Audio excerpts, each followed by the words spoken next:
네, 지금부터 제2부 첫 번째 강연을 시작하겠습니다. 기업들에게 디지털 트랜스포메이션을 통한 혁신은 코로나19로 인해 달라진 환경에서 살아남기 위한 생존 전략이자 기업의 지속 가능성을 좌우하는 요소이기도 합니다. 인공위성 빅데이터 기술에 기반한 혁신 상품으로 최근 주목을 받고 있는 미국 스타트업 플래닛의 얘기를 통해 지리적 공간이라는 한계를 뛰어넘어 우주의 영역에서 얻는 지속 가능 전략에 대해서 생각해보는 시간을 가지려고 합니다. 앤드루 브록필드 플래닛 부사장을 만나보실 텐데요. 지금부터 강연 부탁드리겠습니다.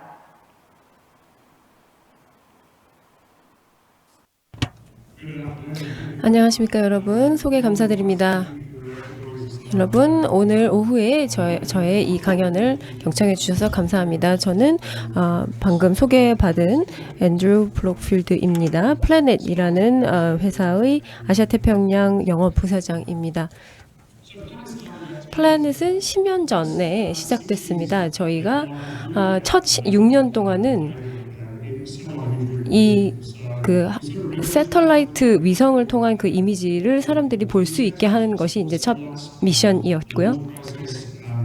이를 통해서 이제 한국 우주 자체를 저희가 재발명을 해야 되는 부분들이 있었고, 그리고 어떤 제조 프로세스를 새로 만들고 위성 비용을 크게 줄여야 했습니다. 그리고 자동화를 확장을 했어야 됐고요. 그 다음에 이제 지난 3년 동안은 저희가 이 데이터에 접근 가능하게 하는 것이 목적이었고요. 향후 10년 동안의 이제 초점은 이 데이터 가 이제 우리 고객들에게 조금 더 접근이 쉽게 만드는 것이 저희의 목표이고, 또한 그 지속 가능성에 부합하는 어떤 그 활용을 만드는 것이 저희의 목표입니다. 그래서 AI 머신이 지금 워딩을 한 이런 부분을 보고 계신데요. 저희는 매일 그 전 세계를 이미지화해서 이것들을 이제 가시적이고 접근 가능하게 그리고 실행 가능하게 만드는 것을 미션으로 하고 있습니다. 그래서 굉장히 중요하고 중대하고 그리고 큰 여러 가지 도전 과제, 지금 지구가 직면한 도전 과제들이 있지요. 그러면 저희가 어떤 회사이고 저희의 기업들 그리고 고객들이 어떠한 저희의 데이터를 가지고 어떠한 긍정적인 발견들을 하고 있는지 말씀드리겠습니다. 저희의 근본적인 이런 글로벌 시프트가 있습니다. 하나는 디지털 트랜스포메이션이 되겠고요. 지금 르네상스 시대라고 해도 과언이 아닌 정도의 이런 다양한 업계의 어떤 변화와 발전이 이루어지고 있고 변환이 이루어지고 있는 시기입니다. 그렇기 때문에 이 부분에 있어서 저희도 어떤 그 중요한 역할을 하면서 나아가는 것이 저희의 어떤 근본적인 존재 이유가 되겠고요. 그리고 저희 고객들이 점점 더 그 비용 효율적으로 또 다른 분야에서 효율적으로 자신의 그 사업을 영위할 수 있게 하는 것이 목표가 되겠습니다. 그 다음에 저희의 그 지속 가능성이라는 이 목표 자체를 어떻게 우리가 전 지구적으로 대응할 수 있을까에 대해서 저희의 데이터가 도움을 주고자 합니다. 그리고 어떤 국가라든지 기업뿐만 아니라 저희의 플래닛이라고 하는 이 이름에서도 알 수 있다시피 저희 서스테이너빌리티 지속 가능성 목표에 부합하는 것이 저희의 그 미션 중에 또 하나가 되겠습니다. 그래서 이렇게 두 가지 미션이 있겠고요. 저희가 이 패러다임 시프트라고 말을 하는 저희 업계에서 말을 할 때 이 상업적인 지구 관측이 되겠는데요. 저희가 59% 정도의 더 많은 그 농부들이 저희의 데이터를 가지고 농업에 더 많은 농업 운영 자체에 도움을 받고 있고요. 예를 들어서 병해충이라든지 이런 것들을 방지하거나 그리고 이 농산물의 가격이라든지 이런 부분에 있어서도 도움을 받을 수 있고요. 그리고 저희의 데이터 와 또 그 외에 여러 가지 데이터를 가지고 이런 생산성을 높이고 그리고 환경에 대한 어떤 악영향을 좀 더 감소시킬 수 있는 그런 효과를 보고 있습니다. 그리고 저희가 어떤 그 사회로서의 어떤 역할을 할 때 이런 그 지속 가능한 어떤 변화를 이끌어낼 수 있는 부분에 이바지하고 있다고 생각합니다. 그리고 환경, 소셜 거버넌스라고 하는 이런 부분에 있어서 저희의 영향력이 되겠죠. 그 다음에 저희 데이터가 회사들이 어떤 투자라는 그 결정을 내릴 때 저희 데이터를 가지고 활용할 수 있는 그런 측면이 있습니다. 그리고 서플라이 체인에 있어서는 특히 동남아시아에서 더욱더 그런데요. 그 파모일이라든지 이런 부분에 그 생산과 공급 네, 사용이 되는데요. 지금 20% 미만의 이런 공급자들이 이 전체 공급 사슬에 대한 그 조망도를 가지고 있다라고 합니다. 그렇기 때문에 자신들의 회사의 어떤 생산품이라든지 생산물 자체가 이 서플라이 체인에서 어떤 역할을 하는지, 그다음에 이것이 마켓에 갈 때 갈 때까지 어떤 절차를 걸치는지에 대해서 좀 더 명확한 그림을 그릴 수 있게 하고 있습니다. 그리고 보험 업계에도 저희의 데이터가 쓰이고 있는데요. 지금 보험 회사 74%의 보험 회사들이 저희의 이 빅데이터나 이런 분석 정보를 활용을 해서 그 보험을 제공하는 데 있어서 조금 더 우위를 점하고 있다라고 합니다. 플래닛은 이제 저희 회사는 굉장히 단순하지만 굉장히 강력한 위력이 있는 이 문장으로 일단 한번 시작을 해보겠습니다. 저희는 일단 우주라는 공간 자체는 굉장히 복잡하죠. 그리고 관측이 가능한 부분들 또한 아주 다양한데요. 저희가 이 지속 가능성이라든지 아니면 생산성을 점점 더 최적화하는 어떤 그 산업계라든지 이런 부분을 전부 다 아울렀을 때 저희의 이 플래닛이라는 회사가 제공할 수 있는 솔루션이 어디에 들어갈 수 있는지, 어떤 이익을 가져올 수 있는지에 대한 것인데요. 우리가 볼 수 없는 것은 고칠 수 없다라는 것에서 이제 출발을 합니다. 지금 산림 파괴 그 맵을 보고 계신데요. 저희가 이것은 이제 중해상도 정도의 위성에서 지금 160개, 170개 정도가 궤도를 돌고 있는데요. 위성이 이제 거기 중해상도 위성에서 찍은 사진입니다. 보시다시피 이제 조금 더 그 볕이 들어있는 부분이 이제 디포레스테이션이 진행되고 있는 부분인데요. 인도네시아 그 군도의 수마트라라는 지역입니다. 그래서 좌측 상단에 보시면은 지금 디포레스테이션이 이만큼 진행이 되고 있다라는 것을 볼 수 있는데요. 이것이 어떻게 확장이 되고 있는지가 이제 보이는 이런 그 이미지가 되겠습니다. 그다음에 계속해서 2019년 8월에 점점 더 확대되고 있는 그런 산림 파괴의 그 이미지를 생생하게 볼 수 있습니다. 그래서 이 부분들을 사용을 해서 좀 조기 워닝으로 활용을 할 수 있고요.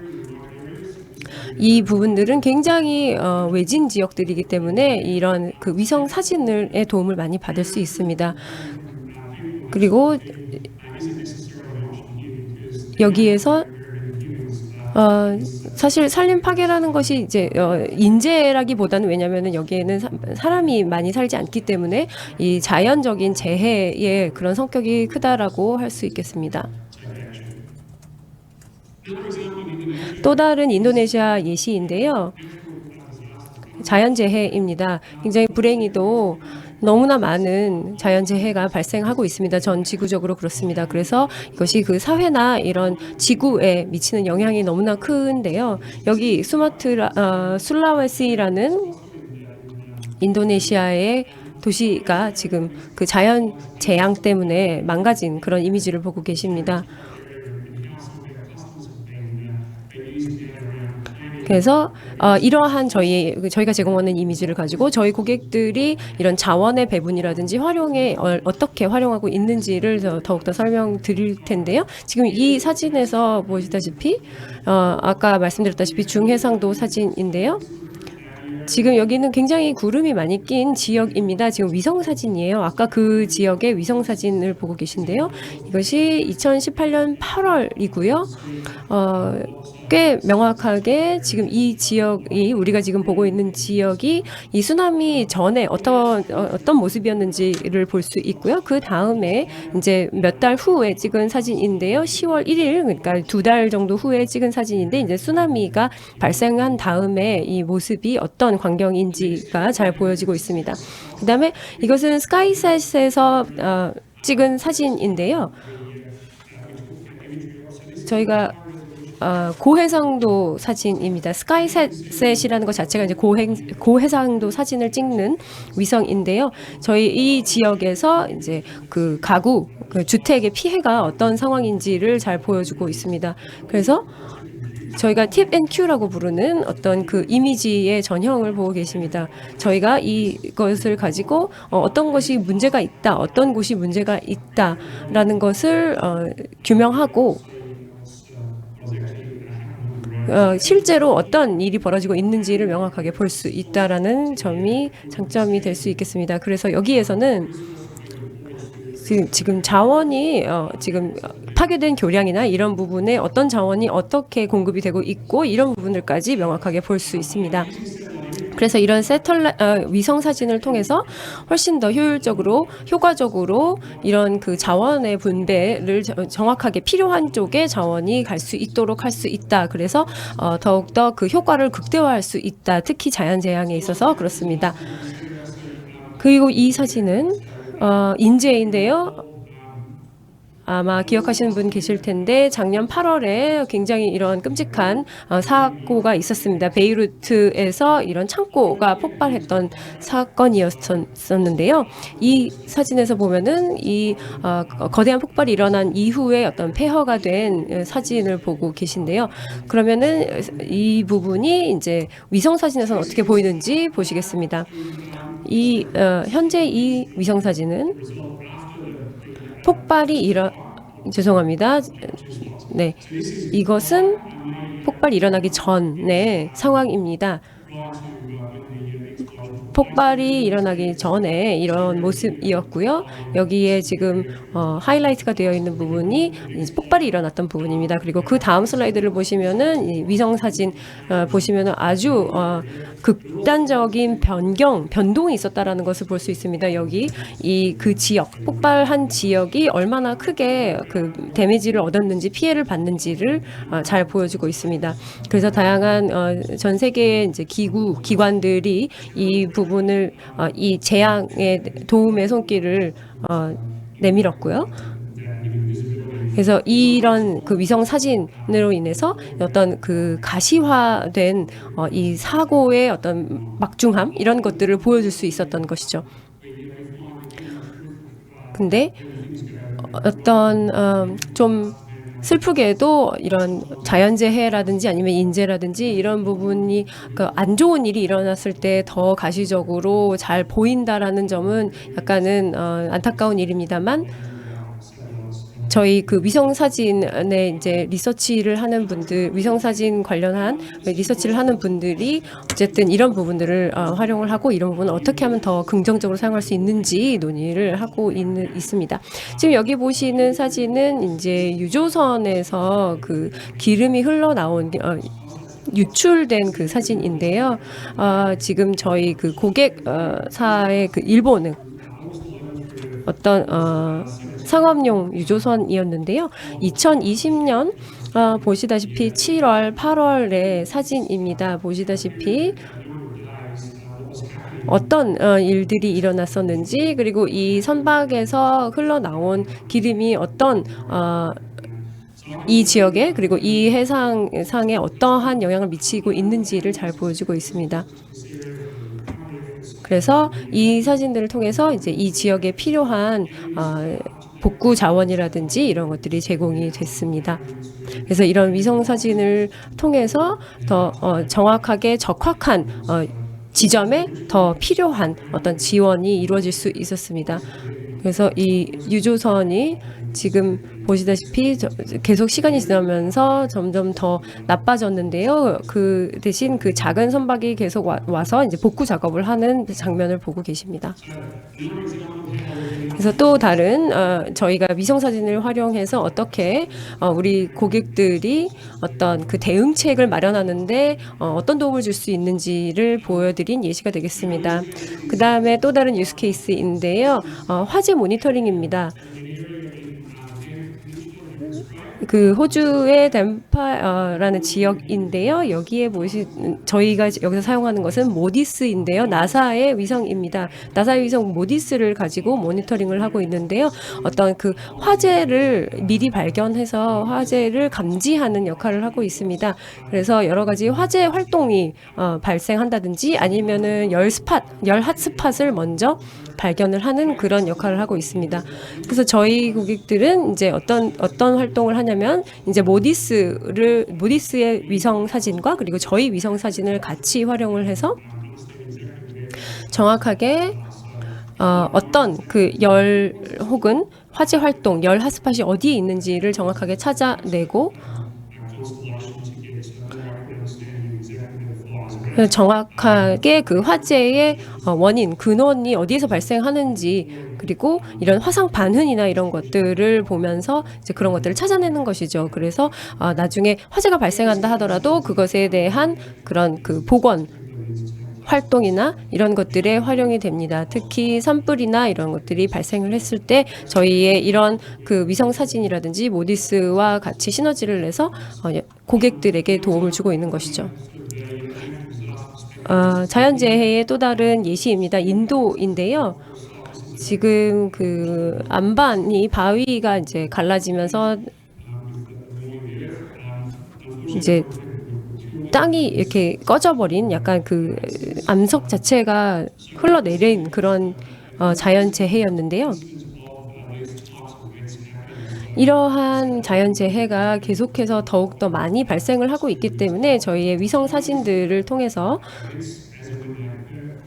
이런 사건들이 일어났을 때 좀 더 빨리 대응을 하고 그리고 이에 대한 그 안 좋은 영향을 최소화시킬 수 있는 그런 역할을 하고 있습니다. 그리고 현재 전 세계적으로 글로벌 팬데믹 상황에 놓여 있습니다. 그래서 이 팬데믹의 어떤 영향을 이해하는 데 있어서 더욱더 많은 기업들이 좀 이 전체 지구적인 측면에서 수준에서 이 대유행병, 전염병의 어떤 임팩트를 더 빨리, 더 많이 이해하기를 원합니다. 그래서 지금 여기 보시는 것은 저희 그 스카이셋, 그 고해상도의 스카이셋에서 찍은 위성 사진인데요. 우한의 사진입니다. 2020년 1월 달, 그러니까 저희 그 팬데믹 때문에 이제 록다운이 시작되기 전에 1월 달에 어떤 우한 그 도시의 위성 사진 모습인데요. 지금 보시면은 이제 교량 위에 많은 차량들이 있다라는 걸 보실 수 있는데, 그 다음에 1월 28일에 찍은 사진에 보시면 이제 록다운이 바로 실시가 된 후에 이 교량 위에 차량이 전혀 없고 아무런 움직임이 없다라는 점을 이 변화를 보실 수 있습니다.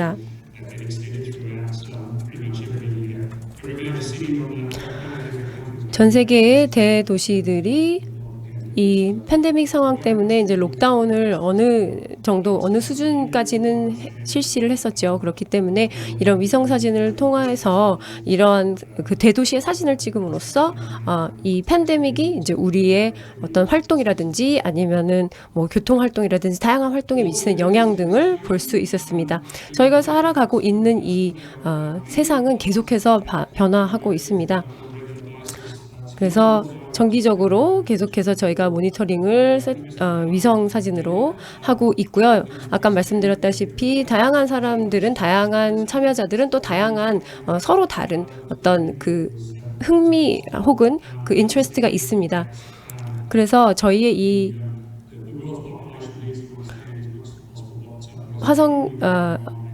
위성에서 찍은 사진을 통해서 저희의 목표는 더욱더 많은 사람들이 이런 어떤 의도를 가지고 있는지를 막론하고 더 많은 도움을 받기를 원하는 것이 저희의 이제 의도입니다. 특히 자연재앙이라든지 자연재해라든지 아니면은 뭐 산림 파괴라든지 이런 부분들이 어떻게 발생하고 있고 그리고 정말 그 진실이 무엇인지를 많은 사람들에게 전파하는 것을 저희가 또 목표로 삼고 있습니다. 동영상을 하나 짧게 보실 텐데요. 보시면은 이제 이 지구의 그 행성이라든지 이런 것들이 어떻게 활동을 하고 있는지 보고 계신데요. 이제 더브라고 하는 카메라입니다. 카메라가 이제 그 지구 쪽으로 이제 렌즈를 맞추고 계속 그 지구의 표면을 계속해서 찍어내는 것이죠. 그래서 그 지구 표면을 24시간 동안 한 중해상도를 가지고 계속해서 사진을 찍는 것입니다. 그리고 두 번째 제가 말씀드린 그 컨스텔레이션은 이제 스카이셋이신데요. 이제 스카이셋은 지금 이런 방식으로 움직이면서 이것은 이제 고해상도라고 아까 말씀드렸잖아요. 그래서 또 이제 중해상도와 더불어 고해상도 사진을 계속해서 그 스카이셋이 찍고 있는 것입니다. 그래서 스카이셋을 가지고 더 고해상도로 더 그 디테일하게 이제 줌인을 해서 필요한 부위를 더 찍어낼 수 있는 그 역할을 하는 것이 스카이셋입니다. 그러면 이제 저희 기업에 대해서 조금 더 설명을 드리자면요. 저희가 하는 것은 이미 지금 기존의 어떤 제조업의 어떤 그 혁신적인 파괴를 가져오는 것을 이제 어떤 목표까지는 아니지만 하여튼 그런 그 역할을 하고 있는데요. 그 15개의 아까 말씀드렸던 그 더브라는 인공위성 그 사진 찍는 기계를 이제 7년 동안 제조를 해냈고요.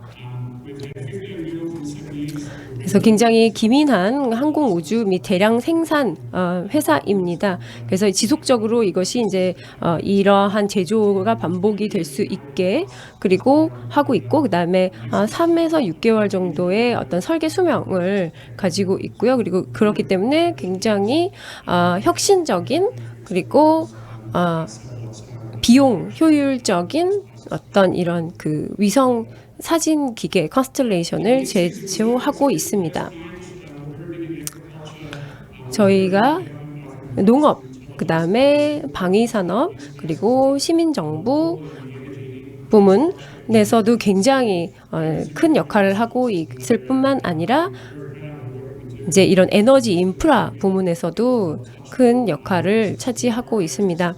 그래서 저희의 다양한 프로그램들을 통해서 NGO라든지 아니면은 그 비상업적인 회사들 혹은 기관들에도 저희의 데이터를 제공을 하고 있고요. 그리고 특히 뭐 산림청이라든지 이런 쪽에서 같이 긴밀하게 협의하고 있습니다.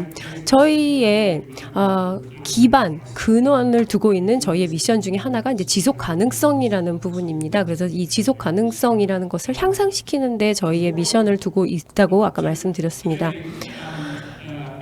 이런 측면에서 2015년에 이제 유엔이 17개의 SDG라는 지속 가능한 개발 목표를 발표를 한 바 있습니다. 그래서 여기에 17개 중에 14개의 목표에 저희 회사의 저희 회사의 제품이라든지 이런 것들이 쓰이고 있습니다. 서플라이 체인에 대해서 좀 간단하게 빨리 말씀을 드리자면요. 이제 서플라이 체인은 특히 소비재 회사들, 소비재 산업에서 점점 더 이 제품이 어떻게 생산이 됐는지 그리고 이것이 윤리적인 그리고 지속 가능한 방법으로 생산이 되는지에 대해서 알고 싶어하는 그 니즈가 훨씬 더 많아지고 있습니다. 그래서 특히 전 세계의 그 큰 소비재 회사들이 이 서플라이 체인의 모든 단계를 굉장히 면밀하게 살펴보면서 이것들이 이제 이러한 부분과 준수가 되면서 생산이 되는 것인가라고 하는 것을 알고 싶어 하고 있습니다. 그래서 이에 대해서 솔루션을 찾고 싶어 하고 있습니다. 그래서 어떤 그 자신의 그 제품이라든지 이런 것들의 이제 기본 원자재 그리고 그 절차 자체가 윤리적이고 지속 가능한 방법으로 생산됐다라는 그런 자신감을 갖고 싶어 하는 것이죠. 그래서 여기 이 슬라이드에 보시면은 이제 글래드를 활용한 것인데요. 글래드는 글로벌 토지 분석 그리고 디스커버리 얼러트라는 경고 시스템입니다. 그래서 이 경고 시스템을 통해서 이제 산림 파괴라든지 이런 부분들을 경고해주는 프로그램인데요. 저희와 굉장히 긴밀하게 같이 일을 하고 있습니다. 그래서 여기 보시다시피 굉장히 조기 경고를 주는 그런 시스템으로서 글래드가요. 지금 여기서 보시다시피 이러한 아주 특정한 지역들까지 나누어지면서 이 지역의 산림 파괴 현황을 빨리 미리 경고를 할 수 있는 그런 시스템입니다. 지금 보시는 장편은 말레이시아 반도의 논인데요. 벼 농사를 하는 논입니다.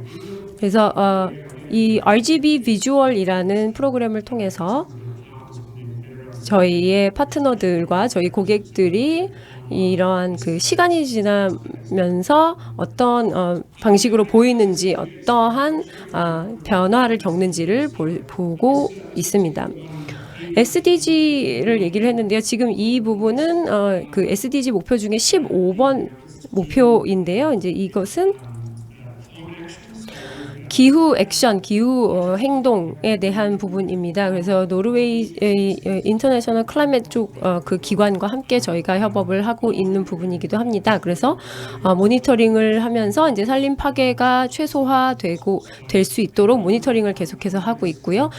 그 외에도 다른 국가들과 그리고 기관들과 이 프로젝트를 함께 참여하고 있습니다. 그래서 데이터의 접근 가능하게 해서 이런 디포레스테이션, 산림 파괴에 대한 그 모니터링을 더욱더 면밀하게 할 수 있게 하는 것이고요. 이것이 이제 전체 지구의 열대지방, 특히 열대 우림 지역 지대에 더욱더 적용을 하고 있습니다. 또 다른 이제 UN SDG는 이제 커뮤니티 공동체와 도시에 관한 것인데요. 지금 이 부분은 이제 중국의 도시들을 보고 계십니다. 중국의 도시에 이런 2019년에서 2019년 9월, 그러니까 2018년 11월부터 2019년까지 이런 그 빌딩이 얼만큼 더 많이 건축이 되는지, 이 커뮤니티에 어떤 영향을 미치는지, 그리고 이것이 환경적으로 어떤 영향을 미치는지를 볼 수 있는 그런 이미지였습니다. 그 다음에 SDG 목표 중에 이제 인더스트리, 산업, 그리고 인프라 관련한 목표가 있는데요. 이제 거기에 부합해서 지금 이 사진 같은 경우는 2019년 2월부터 작년 3월까지 일본의 그 내셔널 스테디엄 그 경기장의 모습을 보고 계신데요. 이제 인프라를 어떻게 구축하고 있는지에 대한 모니터링이 가능합니다. 지금 이 경기장은 일본에서 굉장히 유명한 빌딩이 되었는데요. 그래서 이 그 인프라 구축에 대한 모니터링이 가능합니다. 그 다음에 이제 산림 파괴의 현장, 특히 미얀마 지금 보고 계신데요. 여기에 그 좌측과 우측을 함께 합치면은 이 지역에서 어떤 일들이 벌어지는지를 예측해 볼 수 있는 그런 역할을 하고 있습니다. 그다음에 저희 그 특히 산호에 대해서 이것을 보존하는 역할 또한 저희 플래닛에서 데이터를 제공함으로써 역할을 하고 있다고 생각합니다. 그래서 이런 산호초 관련해서 산호초 보존과 보호 관련해서 저희가 내셔널 지오그래픽과 퀸즐랜드 대학교 등과 같이 협업해서 지금 이 보존에 힘을 쓰고 있습니다. 저희는 굉장히 유명한 그리고 다양한 기관들과 협업을 진행을 하고 있습니다. 지금 일본의 지구 관측 위성 프로젝트 팀이라고 하는 이 회사와 또 협업을 하고 있다라는 점을 말씀드리고 싶고요. 이제 정리를 하자면은 그 위성 사진이라는 것이 예전에는 이제 대응적인 측면이 있었다라고 하면은 지금은 이제 일일 그 이미지를 당일마다 이미지를 가지고 24시간 동안 찍을 수 있기 때문에 여기에 더해서 AI까지 함께 합세를 해서 더욱더 위력이 있는 어떤 툴로서 태어나고 있는 것이 이 위성 사진입니다. 그래서 지리적 공간에 대한 어떤 예측이라든지 아니면은 어떤 그 행동을 이끌어내는데 아주 유용하게 쓰이고 있습니다. 그래서 제가 여러분께 드리고 싶은 질문은 그러면 만약에 매일매일 바뀌고 있는 그 지구의 현상, 지구의 이미지를 볼 수 있다면 당신은 어떻게 하시겠습니까? 라는 질문을 제가 드리고 싶습니다. 그래서 저희 웹 툴이 있습니다. 그래서 저희 웹 사이트에 보시면은 여러분께서도 직접 체험해 보실 수 있는 툴이 있기 때문에 한번 해보실 수 있을 것 같고요. 여러분께서 한번 해보시기를 권해드립니다. 그리고 마지막으로 올 10월에 13, 14일 동안 글로벌 플래닛 컨퍼런스를 개최합니다. 이 서스테이너빌리티, 지속 가능성 관련해서 그리고 유스 케이스에 대한 더 많은 더 풍부한 사례들이 공유될 것입니다. 저는 물론 플래닛 측의 연사이기 때문에 뭐 당연히 더 홍보를 하겠습니다만 지금 QR 코드도 있고 하니까요. 여러분께서 혹시 관심이 있으시다면 이 컨퍼런스에 관심을 가져주시고 링크를 통해서 참여하실 수 있기 때문에 더욱더 많은 저희 그 회사 그리고 엑스플로어 21이라는 이 컨퍼런스에 참여하시기를 바랍니다. 여러분 경청해 주셔서 감사합니다. 그리고 제가 이 자리에서 이렇게 저희의 그 이야기 플래닛이라는 회사 그리고 우리의 고객들 우리의 파트너들이 어떤 활동을 하고 있는지 그리고 이것이 어떠한 지구에 어떤 영향을 미치는지에 대해서 여러분과 공유할 수 있게 되어 매우 기쁘고요. 다시 한번 이 기회를 주셔서 감사합니다. 감사합니다. 네, 강연 진행해 주신 앤드류 브룩필드 부사장님 감사합니다. 자, 이어서 바로 두 번째 강연을 이어갈 텐데요. 환경 문제가 전 세계적인 이슈로 떠오르면서 재생 에너지의 중요성이 점점 높아지고 있습니다. 유럽 최대 정유 회사 중에 하나인 토탈은 최근 사명을 토탈 에너지스로 바꾸고 에너지 회사로 변신을 시도 중입니다. 토탈 에너지스가 들려주는 해상풍력은 미래 인류의 에너지원에 대한 새로운 해답을 제시해주고 있는데요. 그럼 프랑스 토탈 에너지스 가스 재생 에너지 부분 사장 스테판 미셸의 강연을 지금부터 듣도록 하겠습니다. 강연 부탁드립니다. We'd like first to thank 네, 우선 헤럴드 비즈니스 포럼을 주관해 주신 주관사 측에 감사드립니다. 발표 기회 주셔서 감사하다는 말씀을 드립니다. 저는 코로나라는 상황에서 토탈 에너지가 추진하고자 하는 전략과 변화에 대해 말씀드린 후에 에너지 전환에 대해서 말씀을 드리도록 하겠습니다. 자사 로고에서도 보실 수 있듯이 저희는 더 이상 토탈이라고 사명을 부르지 않습니다. 사명과 로고를 토탈 에너지로 변경함으로써 토탈이 더 이상 석유 회사가 아니라 보다 저렴하고 깨끗하며 신뢰할 수 있고 또 접근 가능한 에너지를 제공하기 위해 노력하는 종합 에너지 기업이라는 사실을 보여주고자 합니다. 그 이유를 말씀드리자면 기후 변화로 인해 에너지 산업이 변하고 있기 때문입니다. 그리고 더 많은 에너지를 생산하되 배출량은 줄일 것을 진심으로 요구하는 목소리가 점점 커지고 있습니다. 이러한 변화를 직면해야 됩니다. 두 개의 도전 과제를 직면하고 있습니다. 그리고 여기에 맞게 고객과 이해 관계자 그리고 전 세계적으로는 사회에게 솔루션을 제공하고자 합니다. 이러한 이유로 자사를 더 이상 석유 그리고 가스 회사가 아니라 종합 에너지사로 탈바꿈시켜서 다양한 형태의 에너지, 그러니까 재생가능 에너지, 탈탄소 에너지 등을 생산하고 판매하고 그리고 또 천연가스 또한 에너지 전환의 주요 축이기 때문에 천연가스를 생산하고 판매하기를 원합니다. 조금 후에도 다시 말씀드리겠지만 토탈 에너지는 석유와 가스 분야를 선도하는 글로벌 플레이어로 남는 것뿐만 아니라 태양 에너지와 풍력 에너지를 대규모로 생산하는 기업이 됨으로써 2030년까지 세계 5대 재생에너지 생산 기업이 되고자 합니다.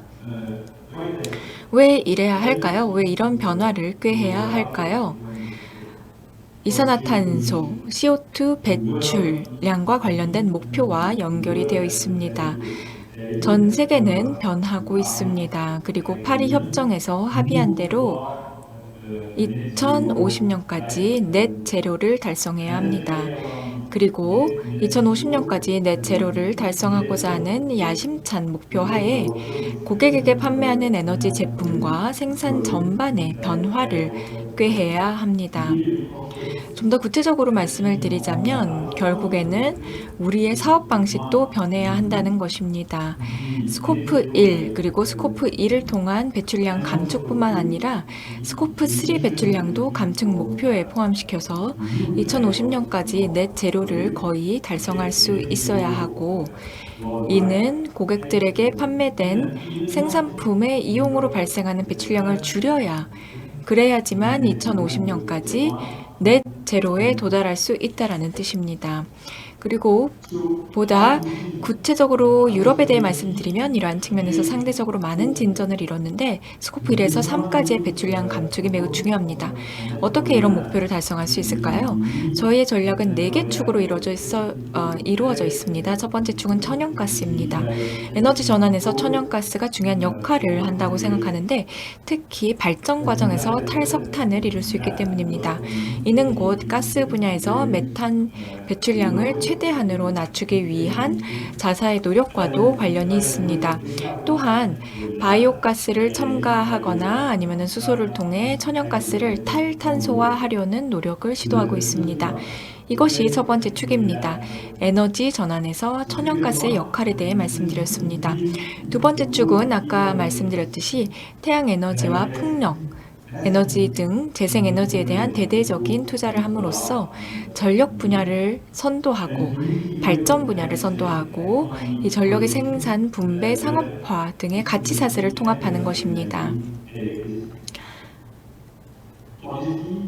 다들 아시다시피 세계는 계속해서 석유를 생산하고 또 정제할 것입니다. 그리고 다양한 석유 제품, 그러니까 가솔린이나 디젤 연료 등을 판매할 것입니다. 왜냐하면은 2050년에도 일부 국가는 이러한 제품을 계속해서 소비할 것이기 때문입니다. 따라서 CO2 배출을 가장 효율적인 방식으로 억제할 수 있어야 하고, 재생 가능한 연료, 그러니까 바이오 연료라든지 SAF, 지속 가능한 항공 연료라고 부르는 이 SAF 항공 연료를 개발해야 됩니다. 마지막으로 네 번째 축입니다. 우리가 배출량을 저감하고 또 고객을 도와서 에너지 효율성을 개선할 수 있도록 하더라도 배출량이 완전히 저감되지는 않을 것입니다.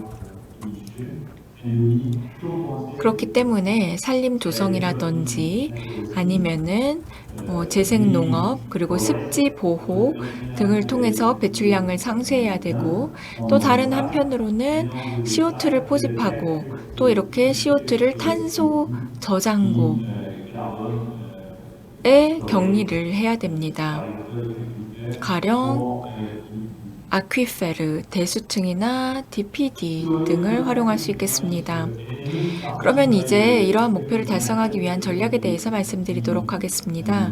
우선 전력과 재생가능 에너지 분야를 어떻게 선도할지 말씀드리겠습니다. 보시는 것처럼 토탈에너지는 이미 그 여정을 시작했습니다.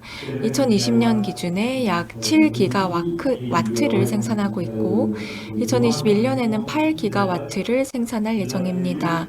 그리고 점차 속도를 높여서 2025년까지는 45기가와트, 그리고 2030년까지는 약 100기가와트를 생산해서 재생가능 에너지 분야의 최고 플레이어 중에 하나가 되기를 원합니다. 이러한 목표를 달성하기 위해서는 이 유럽에서 15기가와트를 생산하는 등 이 유럽 내에서 입지를 공고히 해야 합니다. 이뿐만 아니라 미국, 중국, 한국, 인도, 남미에서 국제적인 입지를 다져야 됩니다. 그리고 동시에 오늘날 그 중요성이 커지고 있는 태양에너지에도 주력을 해야 되고, 또 태양에너지와 풍력은 상호 보완적이기 때문에 풍력에도 주력해야 됩니다. 특히 풍력 분야에서는 초기에 해상풍력 발전 단지가 많이 구축되지는 않았지만 그렇지만 향후에는 고정식 그리고 부유식 해상 풍력 단지를 더 많이 개발하고자 합니다. 해상 풍력에 대한 수용도도 높을 것이라고 생각을 하는데 비용을 낮출 수 있다고 확신하기 때문입니다. 비용 절감을 통해서 산업이 발전할 것이고 이를 통해서 방금 말씀드렸던 해상 풍력 발전 단지의 대대적인 구축이 달성될 수 있을 것이라고 확신합니다. 그리고 석유, 가스 회사가 해상 풍력, 특히 이제 부유식 해상 풍력 산업의 비용 절감을 지원함으로써 다른 에너지와 동등한 수준으로 끌어올릴 수 있는 몇 가지 주요 경쟁 우위를 가지고 있다라고 생각을 합니다. Our offshore architecture capacity, our large 경쟁 우위는 다음과 같습니다. 해상 풍력 하부 구조물 설계, 그러니까 아키텍처, 대규모 EPC 관리, 그리고 부유식 EPC 제공업체는 석유와 가스 회사가 될 것이라고 생각합니다. 이러한 회사들은 해상 구조 유지 관리와 운영 측면에서도 방대한 지식을 보유하고 있습니다. 재생 가능 에너지 개발을 견인할 또 다른 축은 에너지 저장 장치입니다. 저희가 이미 투자를 시작하기도 했는데요. 대대적으로 유럽, 특히 프랑스 그리고 미국에서 투자를 시작했습니다. 왜냐하면은 이 태양과 풍력 에너지의 저장 장치 사이를 보시면은 상호 보완적이기 때문입니다. 재생 에너지의 부하율을 개선할 수 있고 간헐성은 낮출 수 있습니다. 바로 이러한 이유 때문에 재생 에너지 개발을 하는 것입니다. 그리고 이런 목표를 달성하기 위해 저희는 사프트라는 저희 자회사와 협업을 하고 있는데 배터리 제조 분야를 전 세계에서 선도하고 있습니다. 사프트에서 향후에는 ESS와 미래의 자동차 산업을 이끌기를 바라고 있습니다. 이러한 노력은 녹색 수소 산업을 발전시키기 위해서도 필요한데 풍력, 태양에너지 그리고 잠재적으로는 배터리 사업 간의 시너지가 필요할 것으로 보고 있습니다. solar and potentially battery business. 저희의 이제 전략 중에 두 번째 전략은 가스를 계속해서 개발하는 것인데 전력 발전 과정에서 특히 이산화탄소 배출량을 저감시킬 수 있는 가장 빠른 방법 중에 하나가 석탄에서 가스, 더 구체적으로는 LNG로, 그러니까 석탄에서 LNG로 전환하는 것이라고 생각하기 때문입니다. 토탈 에너지는 현재 이 분야의 글로벌 탑3 플레이어입니다. 거의 4천만 톤에 해당하는 가스를 판매하고 있습니다. 저희는 계속해서 성장해서 2025년에는 판매량 5천만 톤을 달성하고자 합니다. 그리고 2020년에서 2030년 사이에는 2배로 성장시키고자 하는 목표를 가지고 있습니다. 이러한 목표를 달성하기 위해서는 저희가 가지고 있는 세계 입지를 활용할 수 있을 것으로 봅니다. 네, 여기 보시면은 전 세계에 이 생산 그리고 액화 시설을 확보하고 있는데 보시는 것처럼 러시아, 중동, 아프리카, 미국 등에 위치하고 있고 전 세계의 리게스 캐퍼도 확보하고 있습니다. 그리고 저희 LNG 시장은 원자재 시장에 들어가고 있고 또 유동적으로 바뀌고 있기 때문에 글로벌 입지를 확보하는 것이 핵심이라고 생각합니다. 그리고 에너지 전환 과정에서 가스의 비중을 높이려면 공급망의 비용을 당연히 줄여야 되겠습니다. 이렇게 할 수 있는 유일한 방법은 글로벌 체인 각 단계별로, 그러니까 LNG가 생산되는 곳, 소비되는 곳, 이 두 곳 사이의 흐름을 최적화할 수 있는 글로벌 입지를 확보해야 되고 이것이 우리가 고객에게 하는 약속입니다. 이 외에도 메탄 배출량을 저감하는 노력을 해야 되는데 최대한으로 배출량을 줄이기 위한 노력을 취해야 됩니다.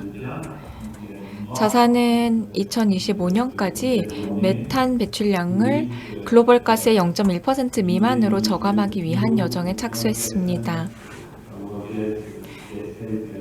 그리고 동시에 이 가스 믹스에 포함시킬 수 있는 바이오 메탄을 더 많이 생산해 가스의 탄소화를 달성해야 됩니다.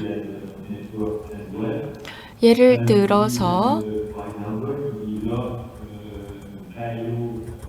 바이오 LNG를 개발을 하는 것인데, 예를 들자면 해상용이나 아니면은 다른 AV 교통 산업용 바이오 LNG를 개발할 수 있습니다.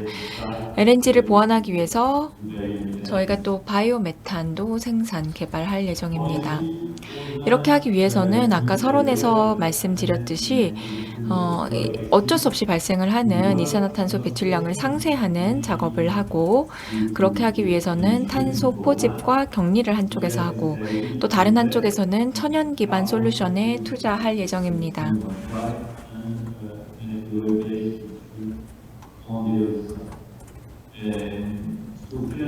탄소 포집 그리고 저장에 대해서 좀 말씀드리자면, 저희가 이 유럽에서 대대적인 투자를 시작했습니다. 이 노르웨이에서 노던라이트라는 프로젝트에 착수했고, 네덜란드에도 프로젝트가 있고요. 영국도 있습니다. 덴마크도 마찬가지인데요.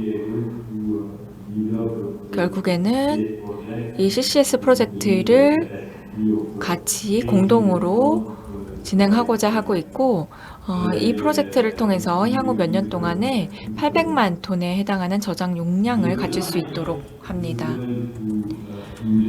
또 다른 측면에서는 저희가 이제 천연 기반 솔루션에 투자한다고 말씀을 드렸는데, 결국에는 이 산림을 보호하는 것입니다.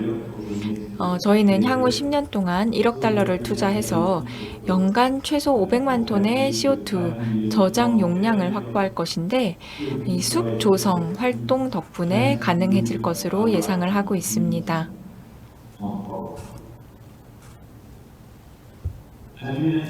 앞서 언급드렸듯이 이 재생가능 에너지 중에서 해상풍력은 저희가 주력하고 있는 부문입니다. 그리고 이 산업이 한국에서도 핵심이라는 사실은 반드시 언급을 해야 될 것 같습니다. 실제로 저희가 한국과 진행하고 있는 주요 프로젝트이기도 합니다. 그래서 여기 이 전체 에너지 산업에서 보실 수도 있듯이, 저희 이제 토탈 에너지 같은 경우는 6기가와트 규모의 개발과 건설 프로젝트, 3.5기가와트 규모의 바닥 고정식 해상 풍력과 2.5기가와트 규모의 부유식 해상 풍력 프로젝트를 진행하고 있습니다. 대부분은 영국에 위치하고 있는데, 영국에는 이미 부지 그리고 장비와 같은 자산이 있기 때문입니다. 그래서 2023년이나 2024년에 생산을 시작할 예정이고, 프로젝트의 명칭은 시그린입니다.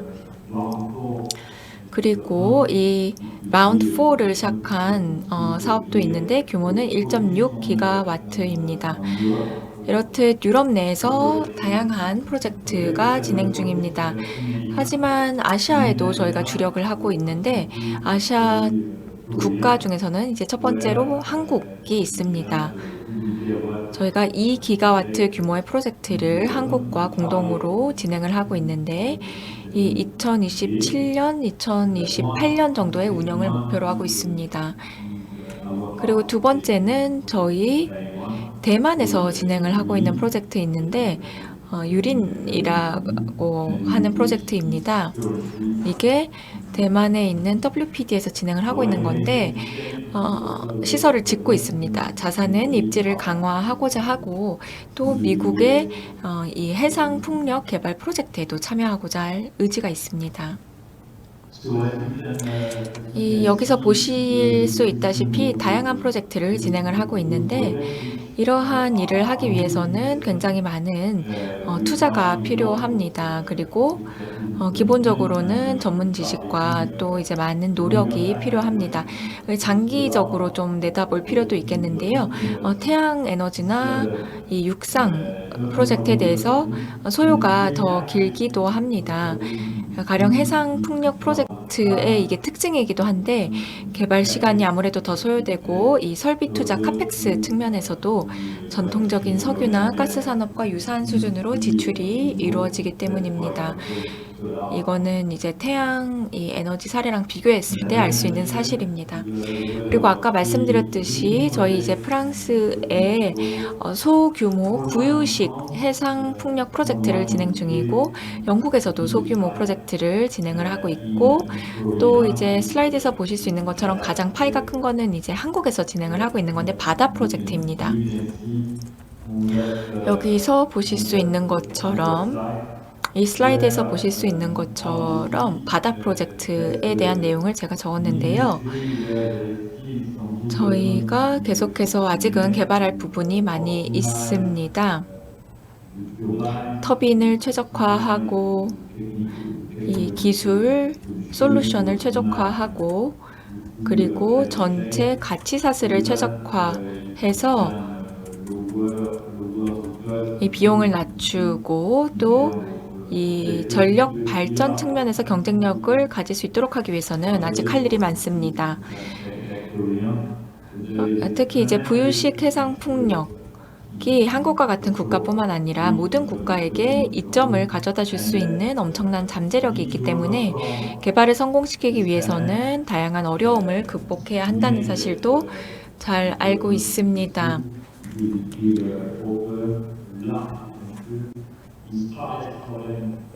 그리고 이 육상 풍력 에너지의 경우와는 달리 해상은 수용 측면에 있어서도 문제가 훨씬 더 적을 것이고 그렇기 때문에 한국이 발전 과정에서 CO2 배출량을 낮추려면 해상 프로젝트가 핵심일 것으로 보고 있습니다.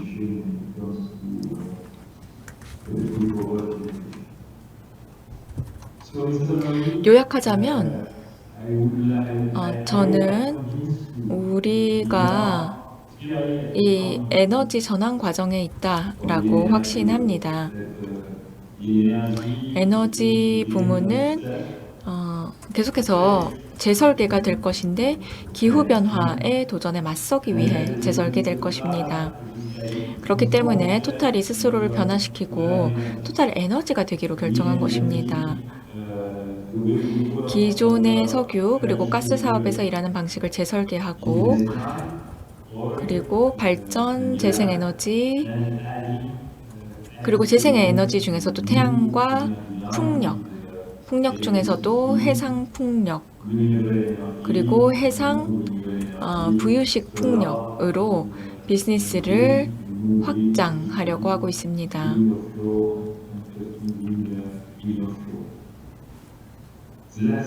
물론 앞으로 굉장히 쉽지 않은 그런 여정이 될 것이라고 생각하지만 그만큼 기대도 큽니다.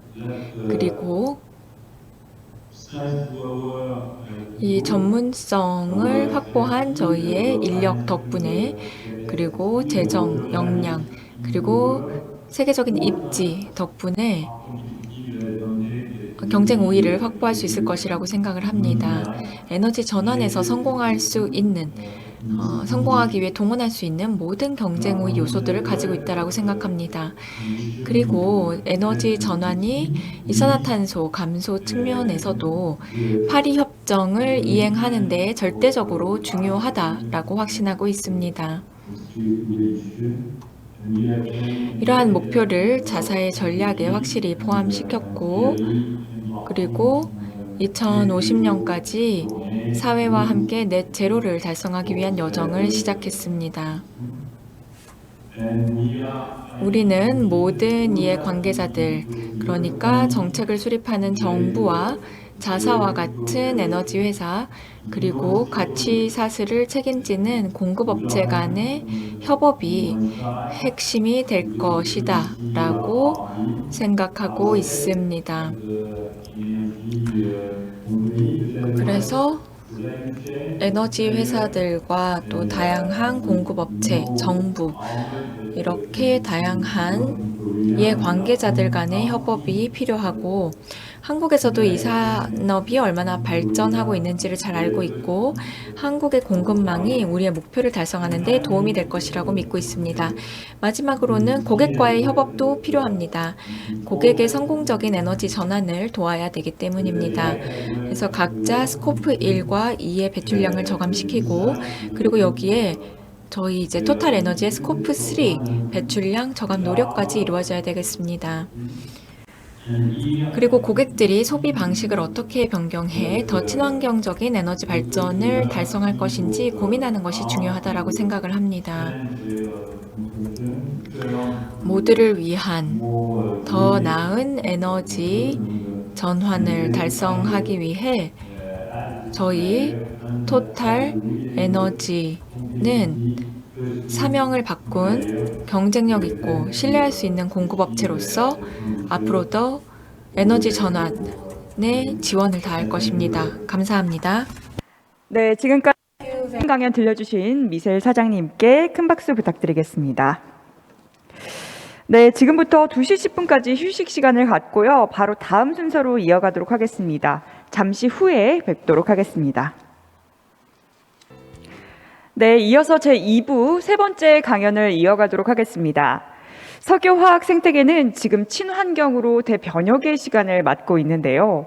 세계 최대의 바이오 디젤 기업이자 국내에서는 LG화학과 바이오 시장 확대를 위한 전략적 파트너로 유명해진 핀란드 기업 네스테는 독보적인 입지를 다져나가고 있습니다.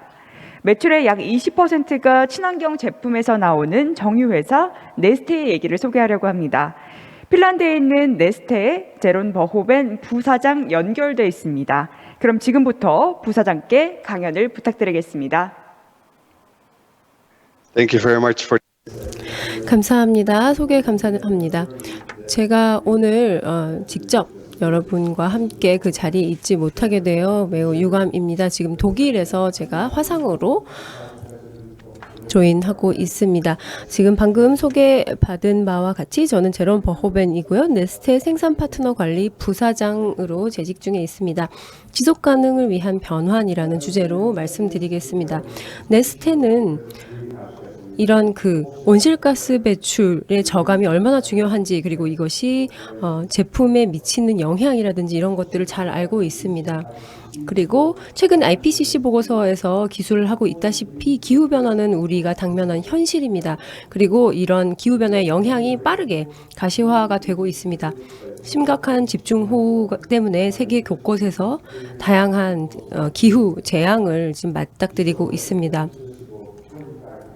그리고 올 여름에 캐나다와 유럽에서 섭씨 45도를 넘는 기록적인 폭염을 기록을 했습니다. 그리고 다른 지역들에서도 이런 대형 산불들이 발생하기도 했습니다. 한국에서 또한 기후변화가 가시화되고 있습니다. 지난 몇 년 동안 기상이변들이 많이 발생을 했습니다.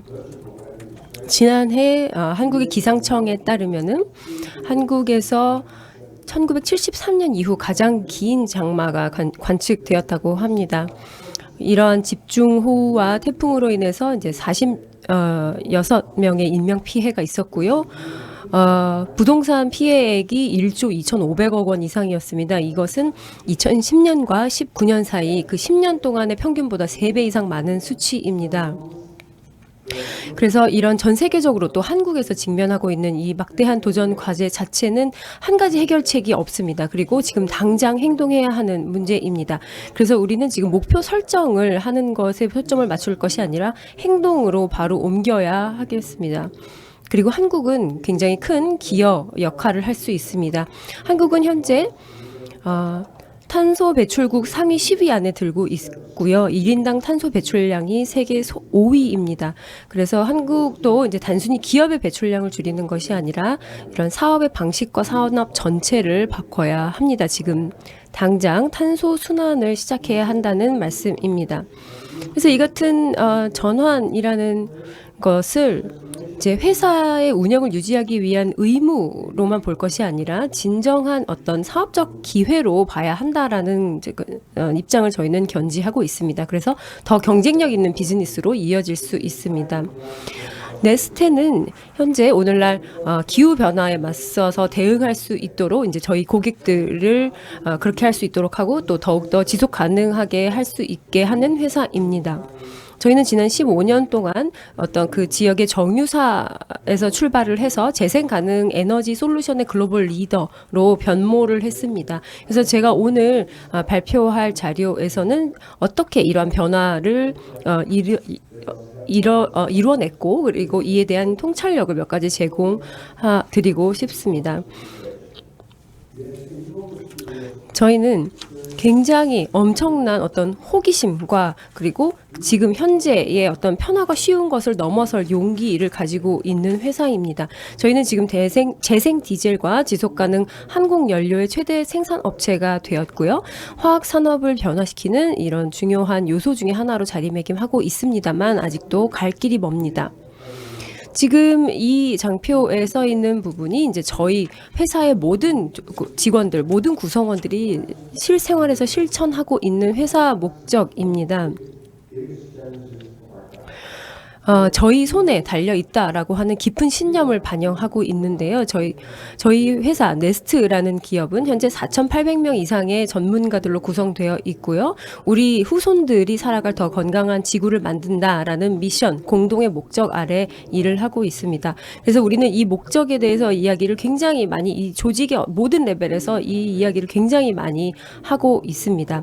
저희는 폐기물, 잔존물, 혁신 원료 등을 이제 도로 운송이나 항공기용 재생 연료로 정제를 하고 폴리머나 화학물질 생산에 필요한 지속 가능한 원료로 정제를 합니다. 그래서 100% 바이오 기반으로서 이제 분해 시설에서 화석 나프타 드롭인 대체제로 사용이 되는데요.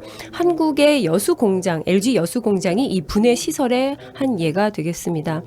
그리고 현재 플라스틱 폐기물의 화학적 재활용을 빠르게 할 수 있게 만들어서 이런 플라스틱 오염 문제를 해결할 수 있도록 하고 있습니다. 그리고 저희 회사는 세계 지속가능성 리더들 사이에서 인정을 받고 있습니다. 그래서 예를 들어서 지난 15년 동안 다우존스 지속가능 경영 지수에 편입이 되었고 2016년부터 CDP 기후 공개 프로젝트죠. 리더십 등급을 받았습니다. 그리고 지난 4년 동안 코퍼레이트 나이츠가 선정한 기업 글로벌 지속가능 경영 100대 기업 중 상위 4위 안에 들었습니다. 하버드 비즈니스 연구팀이 S&P 500 및 글로벌 2000의 모든 기업들을 세 가지 부문에서 평가를 했는데요. 이 세 가지 부문은 신성장, 핵심 리포지셔닝, 그리고 재무 부문입니다. 굉장히 기쁘게도 저희 네스테는 비즈니스 혁신에 가장 큰 영향을 미치는 회사 목록에 들어갈 수 있었습니다.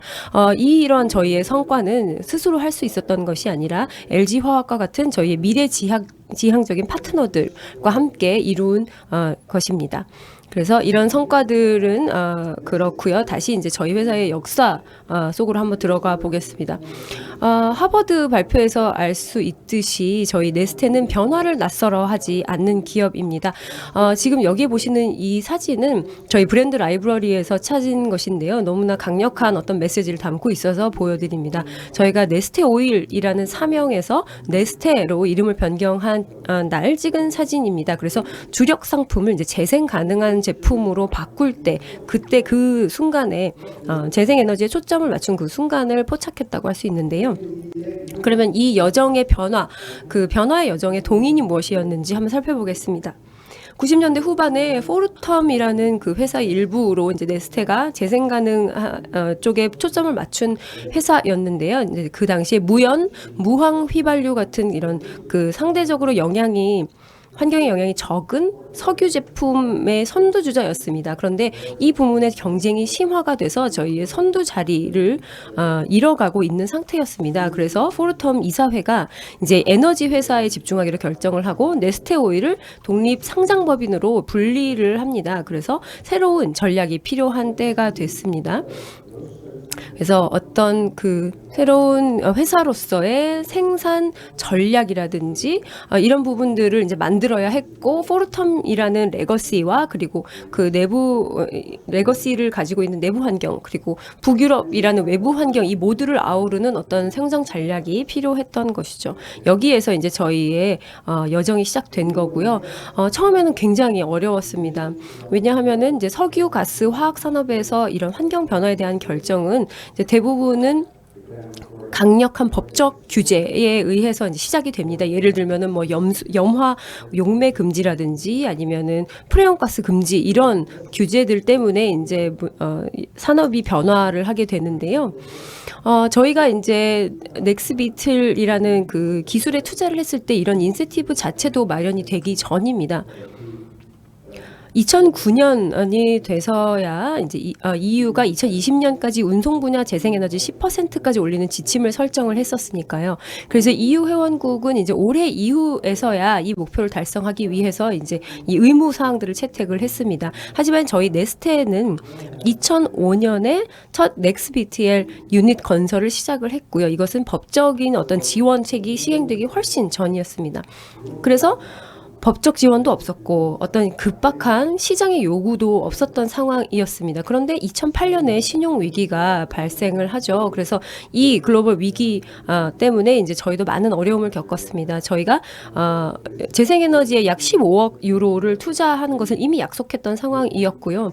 그런데 시장은 계속해서 감소하는 추세였고 여기에 더해서 이제 NGO 그린피스 같은 NGO 관련된 문제들이 있었습니다. 저희가 이제 우수한 엔지니어와 과학자들이 있었고 굉장히 훌륭한 기술을 가지고 있었지만 이런 제품에만 열정을 쏟았지 외부에 대한 시야 자체가 굉장히 좁았던 그런 측면이 있었습니다. 그래서 당연히 굉장히 힘든 시기였다는 것을 추측하실 수 있겠지요. 저희 이사회에서는 그래서 우리의 비전에 대해서 이제 확신을 심어주는 것 자체가 이사회에 심어주는 것 자체가 어려웠을 뿐만 아니라 저희 직원들조차도 이제 공격적인 NGO의 캠페인 때문에 이 전략 자체가 장기적으로 올바른 것인지에 대해서 굉장히 회의적이었습니다. 그래서 우리는 이제 지금까지와는 전혀 다른 이해 관계자 그룹을 설득해야 된다라는 점을 그 당시에 배웠습니다. 그래서 협력하고 경청하기 위해서 변화해야 된다는 것을 배웠죠. 비즈니스 자체를 변화시키는 것은 굉장히 어렵습니다. 훌륭한 성공 사례도 많이 있습니다. 물론 애플이라든지 하드웨어 컴퓨터 제조업체에서 이제 플랫폼 사업자로 변신을 했죠. 그리고 세제 업체의 에코랩이라는 회사 또한 그 굉장히 좋은 환경 솔루션 업체로 전환이 됐습니다. 하지만 이에 반해서 코닥 같은 굉장히 안타까운 기업의 사례도 있습니다. 이 관련된 그 하버드 비즈니스 리뷰 기사들이 굉장히 많은데요. 그 중에서 하나를 소개를 하자면은 이제 코닥 모먼트라고 하는 이런 저희가 그 용어가 있는데요. 이 시장의 파괴적인 발전이 일어났을 때 빨리 대응해야 된다는 필요성에 대한 경고로 쓰이는 용어입니다. 코닥은 이제 디지털 카메라를 만들고 기술에 투자를 했고 온라인으로 공유될 것이라는 사실 또한 이해를 하고 있었습니다. 그런데 이제 코닥이 실패한 원인은 바로 비즈니스를 대체하는 새로운 비즈니스 모델이 바로 이 사진 공유일 것이다라는 것을 놓쳤다는 데 있고요. 코닥과 마찬가지로 이제 대부분의 비즈니스 혁신이 실패하는 이유는 안일함, 그리고 책임감에 대한 두려움, 그리고 기존 사업 모델로 인해서 스스로 부과한 제약들로 인해서 많은 실패를 경험을 합니다. 다행히 저희 회사 네스테는 그런 전철을 밟지는 않았고요. 그 위기를 맞이했지만 변화하지 않고 행동하지 않고 그 호시절로 다시 회귀하는 것 자체는 저희가 선택해야 될 그런 선택지가 아니라는 것을 알고 있었습니다. 이러한 저희의 생각이 변화를 성공적으로 이끌 수 있었습니다. 그런데 그 후 몇 년 동안 여러 가지 질문이 아직도 남아 있었죠. 무엇이었냐면 이제 이 우리가 하는 투자가 원하는 수익을 창출할 것인가, 그리고 외부의 상황은 어떤가, 그리고 모든 이해관계자 그룹에게 이거를 어떻게 우리의 이야기를 전할 것인가에 대한 의문은 계속 남아 있었습니다. 그래서 지금쯤은 여러분께서 추측하시겠지만 몇 년이 걸렸지만 2012, 13년경에 이제 저희 재무제표상으로 진전이 보이기 시작했습니다. 그래서 오늘날 네스테는 90% 이상이 재생가능 제품에서의 영업이익을 보고 있고요. 이런 그 성공적인 변화의 모습인데요. 이는 지구의 이로울 뿐만 아니라 수익성과 지속가능성, 더욱 회복력 높은 비즈니스로 이어진다라는 점을 저희가 보고 있습니다. 그리고 저희의 결정은 시장과 투자자의 지지를 받았고 주가 실적과 시가총액에도 잘 반영이 되어 있습니다.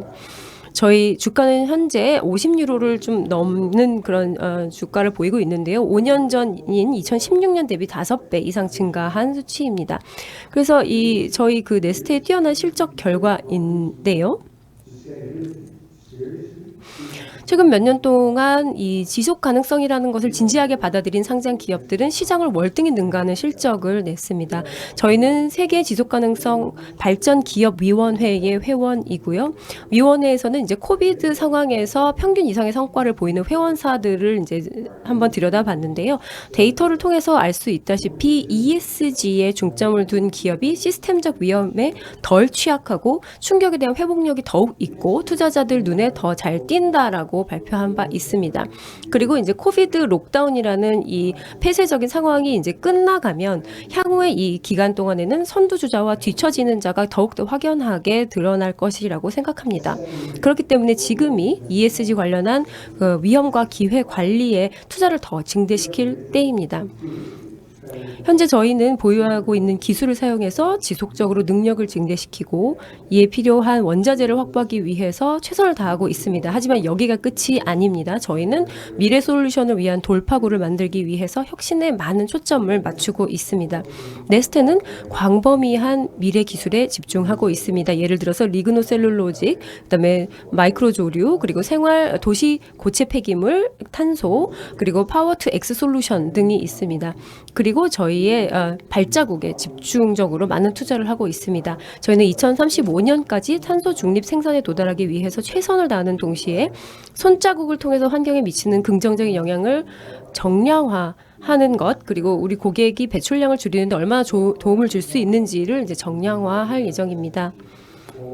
지금까지 저희 고객이 이제 거의 1,000만 톤의 온실가스 배출량을 저감할 수 있도록 저희가 지원을 했고요. 2030년까지 연간 2천만 톤 이상의 온실가스 배출량 저감을 하는데 지원을 하고 있습니다. 무엇보다 2030년부터 매년 100만 톤 이상의 플라스틱 폐기물 처리하는 것을 저희가 목표로 하고 있습니다. 지금까지 말씀드린 것이 저희 회사의 현황입니다. 굉장히 긴 여정이었습니다. 더욱 수익을 창출하는 회사로 발돋움할 수 있었던 긴 여정입니다. 저희가 재생가능 도로 운송, 그다음에 재생가능한 항공, 그리고 폴리머 케미컬 이런 부분들에 초점을 맞추고 있습니다. 지금부터는 이제 재생가능 고분자 및 화학 제품에 대해서 초점을 조금 더 맞춰서 설명을 해드리겠습니다. 그러면 저희가 이 비즈니스를 시작한 이유가 무엇입니까? 봤을 때 이제 전 세계 석유 생산량의 6% 정도가 플라스틱 생산에 활용이 되고 2050년까지 이 비율이 20%에 도달할 수 있다라고 EU에서 발표한 바 있습니다. 현재 플라스틱의 약 1%가 바이오 기반한 플라스틱이고요. 약 10%만의 플라스틱이 실제로 재활용이 됩니다. 재활용의 측면에서 봤을 때 플라스틱은 이제 다른 재료들, 종이나 금속이나 유리보다 훨씬 더 뒤떨어집니다. 너무 많은 플라스틱이 에너지 생산을 위해 여전히 소각되거나 매립지로 행하고 있죠. 그래서 환경을 더욱더 나쁘게 만드는 결과를 야기합니다. 그러면은 플라스틱의 좋은 면은 없을까 보면은 당연히 있습니다. 생활 수준과 안전 이런 부분에 이제 에너지 수준을 높이는 부분에 사용이 됩니다. 예를 들어서 이제 이런 그 코로나 이런 대유행 시에 바이러스 감염으로부터 자신을 보호하기 위해서 플라스틱을 사용해야지 하지 않는 사람이 누가 있겠습니까? 따라서 플라스틱은 일상적인 문제에게 굉장히 중요한 솔루션을 주기 때문에 미래에도 매우 필요합니다.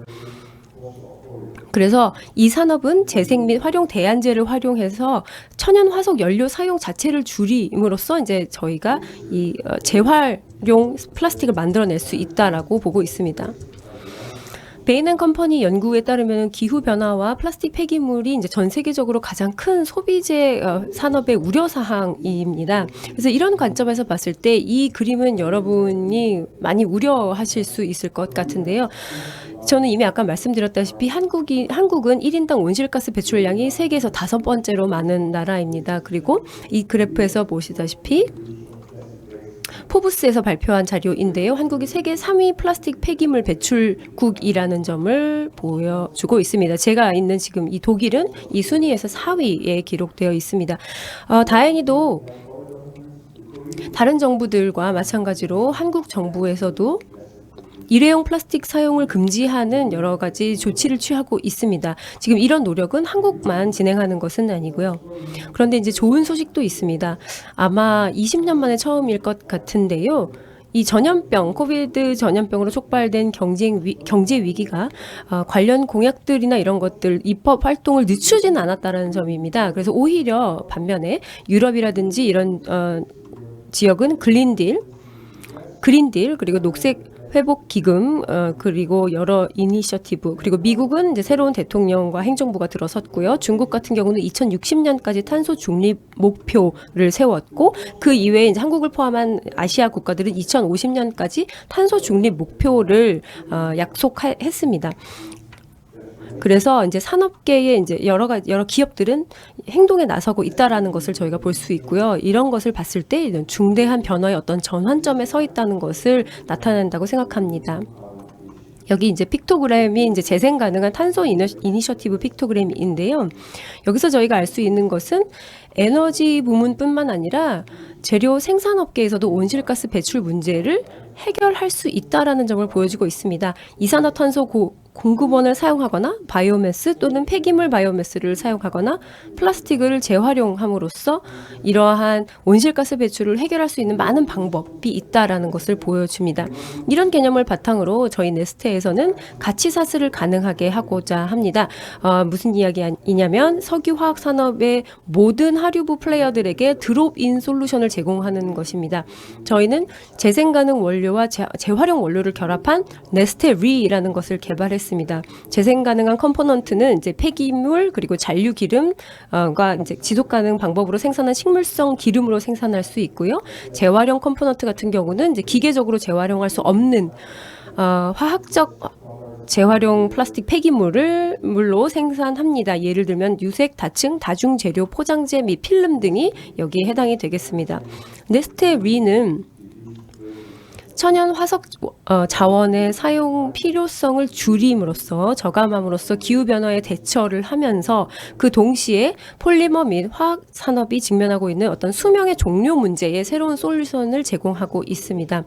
기존 생산 및 재활용 인프라에 완벽하게 호환이 되고요. 드롭인이 됩니다.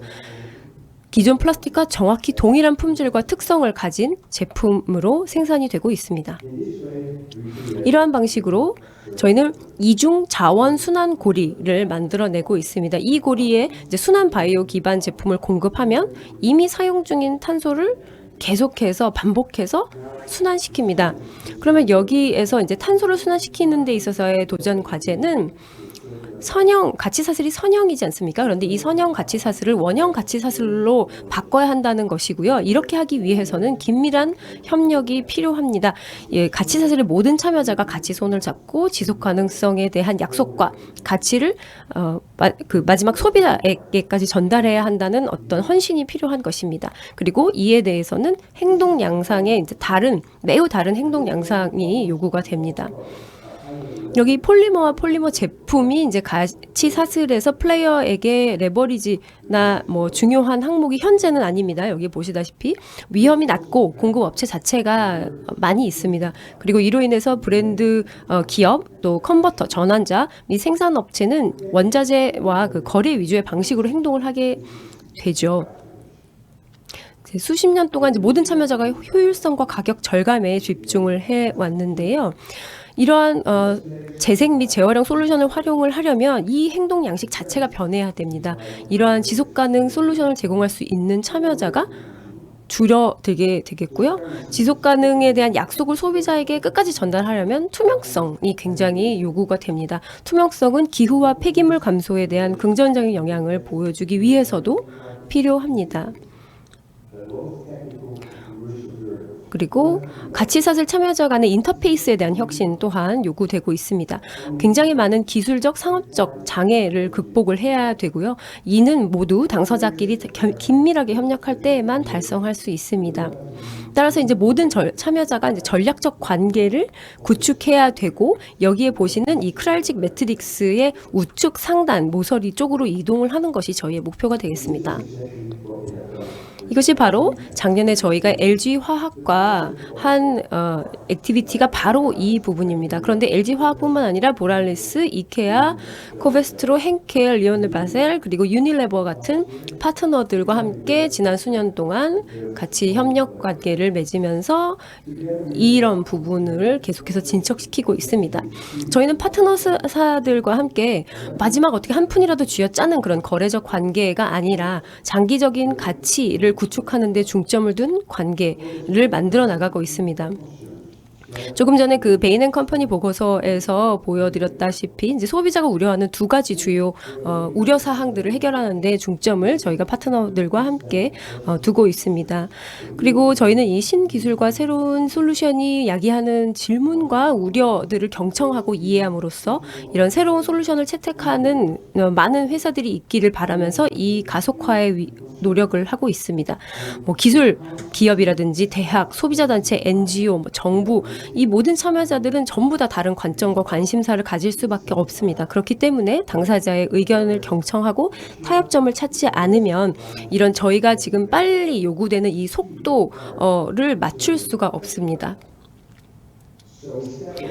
그래서 저희는 단순히 우수한 그 솔루션을 가진 엔지니어 그룹이 아니라 모든 이해관계자와 소통을 하고 참여시키는 그런 노력을 경주하고 있습니다. 그래서 탄소를 재사용하고 우리 아이들, 우리의 후손들을 위해서 더 나은 미래를 만들고 이 가치사슬의 모든 참여자가 이익을 창출하는 솔루션을 만드는데 저희 파트너십은 초점을 맞춥니다. 저희는 획기적인 사고가 필요하다는 것을 인식하고 있고 그렇게 하고 있습니다. 저희가 이제 실시하고 있는 이러한 변화는 굉장히 강력하고 그리고 수십억 명의 사람들에게 긍정적인 영향을 미치게 되는 어떤 솔루션입니다. 새로운 비즈니스를 개발하고 신제품을 출시해본 경험이 있는 사람들은 많겠습니다. 하지만 지금 여기서 말하는 이런 획기적인 사고 그리고 변화는 지금까지 봤던 것과 다른 아주 큰 돌파구가 마련이 되어야 하는 변화입니다. 그래서 사고와 행동의 패러다임 전환이 필요합니다. 저희는 플라스틱 화학 산업의 어떤 코닥의 순간에 지금 서 있다고 생각합니다. 이것은 한국뿐만 아니라 전 세계적으로 해당되는 이야기이고요. 돌파적인 어떤 변화, 굉장히 획기적인 변화를 수용하는 기업이 있어야 하겠습니다. 그런 기업이 있고 협력을 하고 가치를 창출하고 새로운 방법을 찾는 그런 변화하는 기업이 있을 것이고요. 뒤처진 사람들도 있겠죠. 뒤처진 기업은 또 그 뒤를 돌아보면서 기회를 포착하지 못한 점을 안타까워하겠습니다. 따라서 이 업계에서 일하는 모든 사람들, 뭐 우리 지금 청중에 계신 분들, 한국에서 모든 지금 이 이야기를 듣고 계신 모든 분들이 이제 마음속으로 향후 몇 년 후에 이 지금을 되돌아봤을 때 이것이 코닥의 모먼트인지 한번 상상을 해보시기 바랍니다. 저희가 필요한 만큼의 속도로 움직이고 있는지 충분히 대담하게 움직이고 있는지를 살펴봐야 하겠습니다. 근데 제 아이디어를 이제 대충 이해를 하셨을 거라고 믿고 싶고요. 마무리하면서 제가 세 가지 메시지를 던지고 싶습니다. 화두가 세 가지인데요. 하나는 변화는 내부에서 시작해야 된다는 것이고요. 그다음에 두 번째는 변화는 패러다임의 전환이 필요하다라는 점입니다. 가치사슬 내에서 이제 트랜잭션 위주의 행동 방식이 아니라 획기적인 사고와 전략적인 협업으로 전환이 되어야 한다라는 것. 그리고 세 번째는 모멘텀은 이미 갖춰져 있다라는 점입니다. 소비자는 이제 보다 지속 가능하게 생산된 제품을 원하고 있고 규제 당국은 지원 법안이 이미 마련을 하고 있고 그렇기 때문에 전환점은 이미 돌았다고 저는 보고 있습니다. 변화는 일어나고 있고 그렇기 때문에 한국에 있는 여러분 모두를 이런 재미있고 흥미로운 여정에 저는 초대를 하고 싶습니다. 이 흥미진진한 기회는 훌륭한 비즈니스 기회를 제공을 하고 우리 후손에게 건강한 미래를 약속할 것입니다. 감사합니다. 제론 부사장님 감사드립니다. 자, 그럼 이어서 다음 순서 이어갈 텐데요. 다음은 오늘 포럼의 마지막 강연입니다. 최근 전 세계적으로 환경, 사회적 가치, 지배 구조로 대변되는 기업의 ESG 경영이 화두인데요. 이번 시간에는 기업의 평판과 지속 가능성 관점에서 ESG 경영 전략 얘기를 듣도록 하겠습니다. 이 분야에서 여러 연구를 진행하고 계신 영국 런던 정치경제대학교 엘렌 홀트마트 교수의 발표를 듣겠습니다. 지금부터 발표 부탁드립니다. My name is 네, 안녕하십니까. 제 소개를 먼저 드리도록 하겠습니다. 저는 엘렌 호맛입니다. 현재 런던 전경대에서 다양한 과목을 가르치고 있는데 대표적으로는 글로벌 비즈니스, 국제 관계 등을 가르치고 있습니다. 국제 시스템이랑 그리고 환경 정치학이라는 맥락에서 글로벌 비즈니스가 어떻게 규제되는지를 가르치고 있습니다.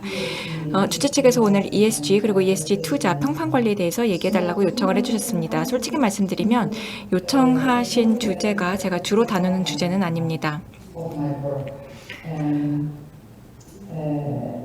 물론 ESG가 점점 부상하고 있기 때문에 일하면서 ESG라는 용어를 자주 접하기는 합니다. 제 학생들이 매우 관심 있어 하는 주제이기도 합니다. 그래서 학생들을 통해서도 많이 배우는데요. 오늘 시간이 허락되면 학생들의 관련 연구도 조금 소개해 드리도록 하겠습니다. 저는 국제 정치학을 전공한 정치 과학자이자 또 국제 관계학을 공부한 사람으로서 민간 거버넌스라는 주제에 대해서 많은 관심을 가지고 있습니다. 국제 관계를 배울 때 국가 간의 관계에 대해서 배웁니다. 그러나 이 개념이 오늘날의 세상을 잘 포착하지 못하고 있는 것 같습니다. 전 세계적으로 굉장히 많은 일이 일어나고 있는데 특히 민간 부문에서 거버넌스 파워에 대한 내용을 자주 볼 수가 있습니다. 따라서 요즘은 NGO뿐만 아니라 기업도 거버넌스 파워를 가지고 있습니다. 따라서 저는 이러한 관점, 그러니까 민간 거버넌스라는 관점에서 ESG를 보고자 합니다. 그리고 이런 관점에서 ESG에 대해서 말씀을 드리도록 하겠습니다. ESG의 긍정적인 측면에 대해서도 말씀을 드리겠지만 조금 더 부정적인 면에 대해서 말씀을 드리도록 하겠습니다. 정부의 역할이 무엇인지, 그리고 환경과 사회적 영향에 대해 진정으로 관심이 있다면 어떤 점에서 개선이 필요한지 제 개인적으로 느끼는 점에 대해서 말씀을 드리겠습니다. 저는 민간 거버넌스에 매우 관심이 많습니다. 기업, NGO 등이 주도하는 거버넌스죠. 보통 거버넌스를 하나의 과제로 생각을 합니다. 특히 공공부문, 그러니까 정부가 추구하는 공동의 선이라는 관점에서 그렇습니다. 역사적으로 살펴보면 반드시 그렇지는 않지만 종종 민간 행위자가 일부 거버넌스를 수행하기 위해서 개입하기도 했습니다. 하지만 일반적으로 공공부문의 거버넌스가 주를 이루는데 1980년대 이후에는 대처 총리 그리고 레이건 대통령 하에서 민영화 바람이 불었습니다. 예를 들어서 WTO 하에서는 무역의 자유화가 증가했고 자본시장이 개방되었습니다. 그리고 이러한 환경이 조성되면서 정부 입장에서는 환경 문제, 특히 사회적 영향이 있는 문제에 대한 거버넌스를 모든 종류는 정부가 환경과 관련이 있고 사회적 영향과 관련된 측면에 대해 이 완전한 협치를 달성하기가 어려웠습니다. 예를 들어서 현재 WTO 체제 하에서는 정부가 자국으로 수입되는 제품의 공정과 생산 방법을 규제하는 것이 매우 어렵거나 불가능합니다. WTO 규정에 따라서 일종의 금지된 것입니다. 따라서 국가의 중요한 제품의 생산이 환경에 미치는 영향이나 생산의 사회적 영향에 관해서는 정부 차원에서 표준을 설정하는 것이 어려워집니다. 그리고 규제가 강화되면서 한편으로는 자본을 통한 자유화가 이루어집니다. 따라서 정부가 규제할 수 있는 공간이 제한되어 있습니다. 그 결과 공백이 생길 수밖에 없고 이 공백을 채우는 것은 종종 민간 행위자들, 예를 들어서 기업이나 아니면은 투자자들입니다. 그렇다면 문제는 왜 민간 부문, 기업, 투자자들이 거버넌스 공백을 채우기 위해서 개입을 해야 되냐라는 문제입니다. 간단하게 생각을 하면 오늘날 주요 소비자인 밀레니얼 세대가 부상하고 있기 때문인데 이 세대는 환경 친화적이고 윤리적인 방식으로 생산된 제품에 관심을 갖고 돈을 기꺼이 지불할 의향이 있습니다. 그리고 물론 투자가 환경에 미치는 사회적 영향에 관심을 갖고 투자를 하고 싶어하는 사람들도 있습니다. 그래서 이러한 현상이 상당히 흥미롭다고 저는 바라보고 있습니다. 사회에서 가치를 찾는 것입니다. 환경이나 아니면 사회적인 약속, 기업에 요구하는 것 등이 거버넌스 프레임워크로 나타나는데 선거를 통한 정부 차원의 프레임워크의 형태를 띌 수도 있고 아니면은 민간 또는 시장이 주도하는 프레임워크일 수도 있습니다. 제품을 팔고 싶어하고 그러기 위해서는 소비자나 투자자가 중요하게 생각하는 가치를 고려하게 되기 때문입니다. 그래서 이렇게 보면 아주 좋은 제도입니다. 공공이 주도하건 민간이 주도하건 상관없이 잘 작동합니다. 물론 고려해봐야 하는 중요한 문제들도 상당히 많습니다. 민간 부분에서 주도할 경우에는 사람들이 지불할 의향이 있는지, 지불 능력이 있는지, 지출을 통한 가치를 느낄 수 있는지 이런 부분들을 다 봐야 합니다. 이 조건이 반드시 선제되어야 됩니다. 그렇지 않으면 안 됩니다. 여기에 몇 가지 문제가 있기는 하지만 민간 거버넌스와 관련했을 때에는 사회적 가치가 민간 거버넌스의 기반이 되어야 합니다. 따라서 재원은 이러한 거버넌스의 원동력이 됩니다. 가령 나는 돈을 모으고 싶다라고 하면은 나에게 돈을 줄 수 있는 사람에 따라서 나의 행동이 달라질 수밖에 없습니다. 이론적으로는 그렇습니다. 실제로 이러한 연관성이 있고 또 투자자들이 ESG 요소를 잘 알고 있기 때문에 행동이 변한다는 사실을 매우 명확하게 보여주는 연구도 있습니다. 그러나 적어도 이론상으로만 봤을 때는 어쨌거나 재원을 조달하는 사람이 요구하는 바에 따라서 행동을 바꾸게 될 것입니다. 그래서 ESG 투자의 동기에 대해서 조금 말씀을 드려봤습니다. 그러면 ESG 투자에 대해서 한번 보도록 하겠습니다. 그런데 그 전에 ESG 투자의 정의에 대해서 내려보겠습니다. 다들 아시는 대로 E는 환경, S는 사회, G는 거버넌스를 뜻합니다. 그래서 제가 정의하는 ESG 투자라는 것은 투자 결정을 내릴 때 ESG를 실천하거나 고려하는 곳에 투자하는 것입니다. 따라서 ESG 항목이 반영된 모든 투자를 ESG 투자라고 저는 정의하도록 하겠습니다. 그러니까 투자자가 ESG에 많은 관심이 있다면 ESG 투자를 할 것입니다. 일종의 내재적인 동기이지만 이것이 ESG 투자의 성격을 보여주는 유일한 잣대는 아닙니다. 투자자 입장에서는 이러한 투자가 합당하다고 생각하기 때문에 ESG 투자가 이루어집니다. 이 시장이 비효율적이라는 가정하에서만 성립이 되기는 합니다. 만약에 시장이 완전히 효율적이다라고 하면은 ESG 효과를 별도로 고려하더라도 미래에 예상되는 수익이나 리스크는 이미 오늘 주가에 반영이 되어 있기 때문에 결국에는 아무런 차이가 없습니다. 그런데 시장이 완전히 효율적이지 않고 또 오늘날 시장에서 고려하지 않는 일부 측면, 그러니까 가령 뭐 좌초자산이나 위험 등이 있다고 가정을 해볼 수 있겠습니다. 따라서 단순히 더 높은 수익을 내고 싶어서 ESG 투자를 할 수가 있습니다. 재정적인 변수만을 기반으로 하는 것은 좋은 투자 결정이 아니다라고 생각을 할 수 있습니다. 특히 이제 장기적인 결정을 내리거나 아니면은 환경, 사회, 거버넌스에 대한 인식 전환 등을 고려했을 때 그렇습니다. ESG를 이럴 경우에는 일종의 이 위험 요소로도 볼 수가 있겠습니다. ESG 항목에 대해서 잘 수행하지 못하는 경우 미래에 특정 리스크에 직면할 가능성이 있는 것, 이런 리스크 프레임워크가 존재한다고 할 수 있습니다. 아니면은 또 다른 예를 들어서 이 사회가 남성으로만 구성이 되어 있다라고 한다면 미래에 어떤 결정을 내렸을 때 남녀 성비가 균형을 이룬 이 사회에 비해서 결정이 유연하지 못할 수 있습니다. 아니면은 환경을 돌보지 않으면 특정 환경재해가 발생할 수 있거나 아니면은 기업의 평판이 위태로워질 수 있습니다.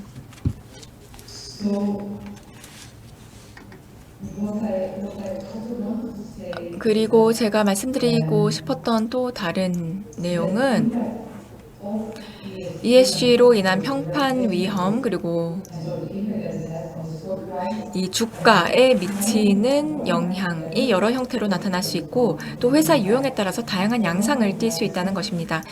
가령 저는 이 아심 파카시 그리고 윌리엄 맥콰이어 교수님, 이제 워싱턴 대학에 계시는 교수님들과 공동 연구를 수행을 했는데 이 연구에서 BP의 딥워터 호라이즌 기름 유출 사건이 회사 평판과 재무 성과에 미치는 영향을 조사했습니다. 아시다시피 엄청난 양의 기름이 유출되면서 환경 재앙이 야기되었습니다. 실제로 BP 평판에 매우 장기적으로 악영향을 미치는 것을 확인했습니다. 2019년까지가 조사 대상이었는데 그때까지도 명성이 완전히 회복되지는 못했습니다. 하지만 이 재무 성과를 보면 이야기가 조금 다릅니다. 물론 사건이 터지고 처음 2년 동안은 큰 타격을 입었습니다만은 어느 정도 반등을 했습니다. 그리고 이러한 사건이 일어나지 않았을 때 저희가 가정해 볼 수 있는 주가와 비교해봐도 통계적으로 유의미한 차이가 나타나지 않았습니다. 굉장히 흥미로운 결과인데요. 그러니까 환경재해가 발생을 했더라도 일부 기업의 재무 성과에는 아주 큰 영향을 미치지 않을 수도 있다라는 사실을 알 수 있었던 것입니다. 일부 기업은 대체재가 없다는 점을 고려해야 할 수도 있겠습니다. 가령 나는 기름이 필요하다, 휘발유가 필요하다라고 하면 가장 가까운 주유소에 가야지 BP가 가령 기름을 유출했다고 해서 갑자기 제가 테슬라로 변경할 수는 없는 것입니다. 물론 이제 나이키와 같은 회사는 다를 겁니다. 만약에 나이키에서 큰 문제가 스캔들이 터졌다라고 하면 나이키가 아닌 아디다스를 선택하겠죠. 그러니까 회사에 따라서 다른 것입니다. ESG와 관련해서 평판 위험이 얼마나 되는지가 주가에 영향을 미칩니다. 그리고 나중에 다시 말씀드리겠지만 ESG의 경우 대체로 회사의 개별 평판에 주목하는데 일부 회사는 공통적인 평판을 가지고 있는 경우도 있습니다. 예를 들어서 제 박사 논문의 주제가 케냐의 화훼 농장의 민간 지속 가능성이었는데 해당 업종의 기준은 물론 당연히 설정이 되어 있을 것이다라는 어느 정도의 예상은 했습니다. 그럼에도 불구하고 경쟁사 대비해서 우위를 확보해야 되니까 개별적인 농가에서의 노력이 있을 것이라고 생각을 했는데 연구를 해보니까 실제로 예상했던 바와 다른 결과가 나왔습니다. 이제 보통 경험 연구를 할 때 가설을 세우면서 무엇이 논리적일지 생각을 해보는데요. 그리고 실제로 예상했던 결과가 나올 때도 있는데 그 안에 역학관계를 자세히 들여다보면 예상과 다른 경우가 있습니다. 연구해보니까 화훼 농가의 표준이 수립되어 있었고 모든 농가가 해당 표준을 이행하고 있었고 또 경쟁사를 비방한다거나 하는 경우도 나타나지 않았습니다. 왜냐하면 다른 화훼 농장에서 문제가 터지거나 나의 화훼 농장에서 문제가 터졌을 때 둘 다 내 매출에 타격이 있기 때문입니다. 이 외부에서는 케냐산 꽃 이렇게만 묶어서 생각하고 정확히 어떤 농가에서 문제가 있었는지 구별할 수 없기 때문에 업종을 하나로 크게 보는 것입니다. 그래서 일부 기업은 공통적인 평판을 공유한다는 것을 알게 되었습니다.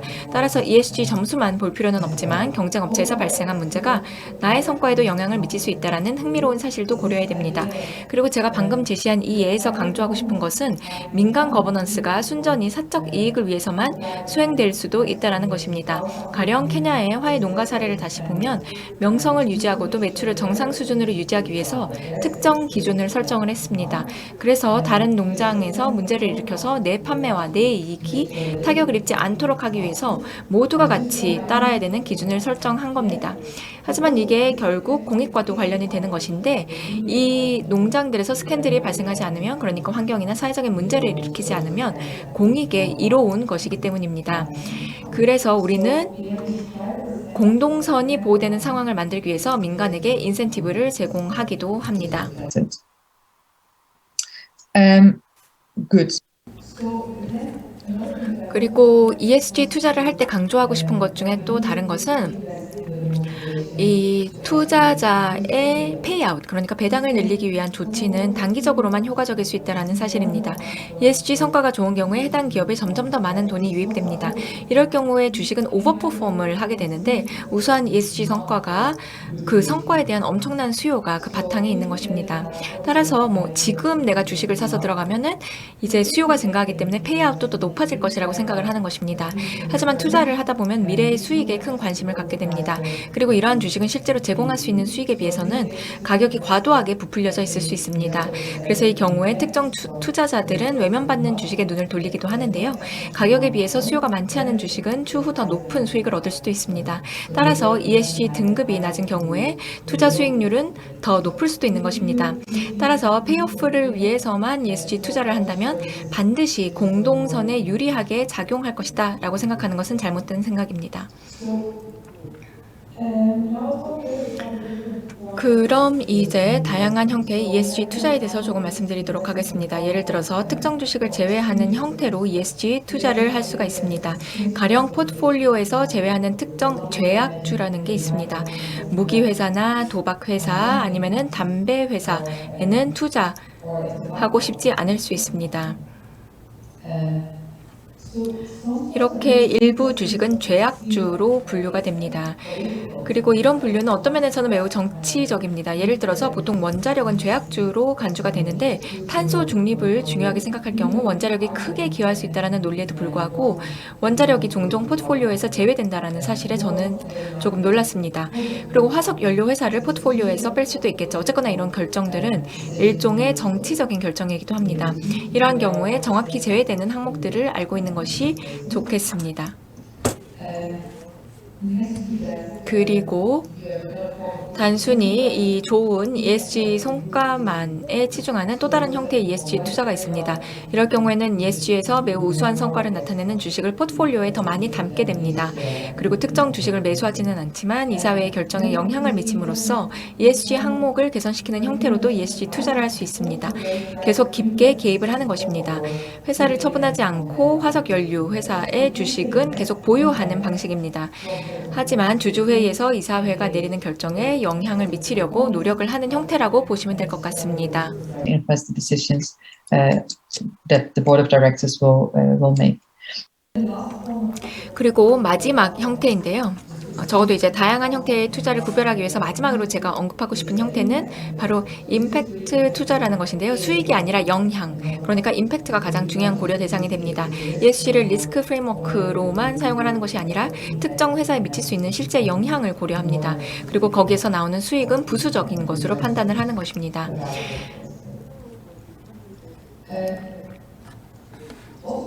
그리고 이런 결정이 상당히 정치적일 수 있거나 아니면은 ESG의 투자가 정치적일 수 있는 또 다른 예를 한번 보도록 하겠습니다.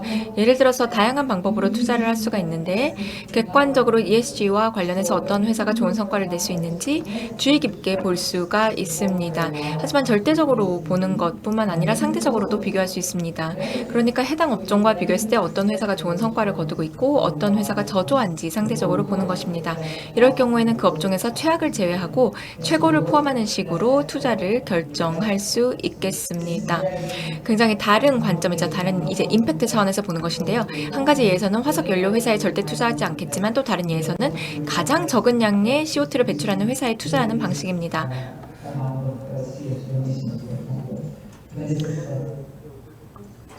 그럼 무엇이 좋은 ESG 투자일까요? 어떻게 포트폴리오를 구성해야 될까요? ESG 측면에서의 영향을 보면서 투자를 결정하는 것입니다. 그래서 어떤 점에서는 정치 과학자나 냉소적인 사람 입장에서 여러 가지 장단점을 비교하고 또 타협을 해가면서 투자 결정을 한다고 볼 수 있습니다. 물론 민간 부문이 ESG 항목을 고려하도록 사회적인 분위기가 조성되고 있다는 것은 대단합니다. 하지만 저는 이러한 분위기의 부정적인 면에 대해서 강조하고 싶습니다. 이 얘기를 하려면 우선 제 전공 분야를 토대로 민간의 지속 가능성에 대해서 잠깐 살펴보도록 하겠습니다. 이는 또 다른 형태의 민간 거버넌스입니다. ESG 그리고 우리가 마주하는 문제를 고려했을 때 이루어지는 투자 방식과 유사한 점이 있다고 생각하기 때문에 이 말씀을 드리도록 하겠습니다.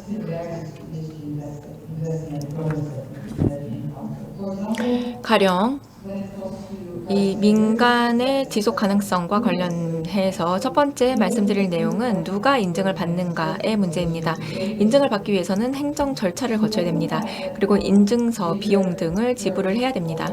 그래서 이제 규모가 상대적으로 큰 회사나 재무가 탄탄한 회사의 경우에는 중소기업에 비해서 인증을 받는 것이 더 쉽습니다. 가령 이제 케냐의 화훼 농가 사례로 다시 돌아가 보면 작은 생산자가 화훼 농장에서 일하는 사례가 있었습니다. 결국 본인의 농장은 매각하고 다른 농장에 들어간 것입니다. 공정거래 인증을 받기가 매우 어려웠기 때문인데요. 작은 농장은 돈이 없었기 때문에 이제 전직 은행가라든지 전직 정치인이 설립한 다른 농가와는 달리 제대로 된 공정무역 시장에 진입할 수가 없었습니다. 그리고 이제 대규모 농가의 경우에는 당연히 원하는 인증서를 선택할 수 있었고요. 그리고 또 누구의 요구사항인지도 살펴봐야 됩니다.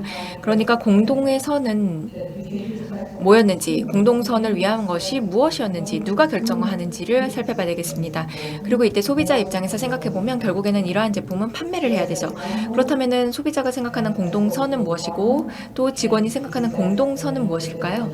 예를 들어서 농간에 계신 분을 인터뷰를 했더니 공정무역 인증을 받으려면 일종의 시설을 지어야 된다고 했습니다.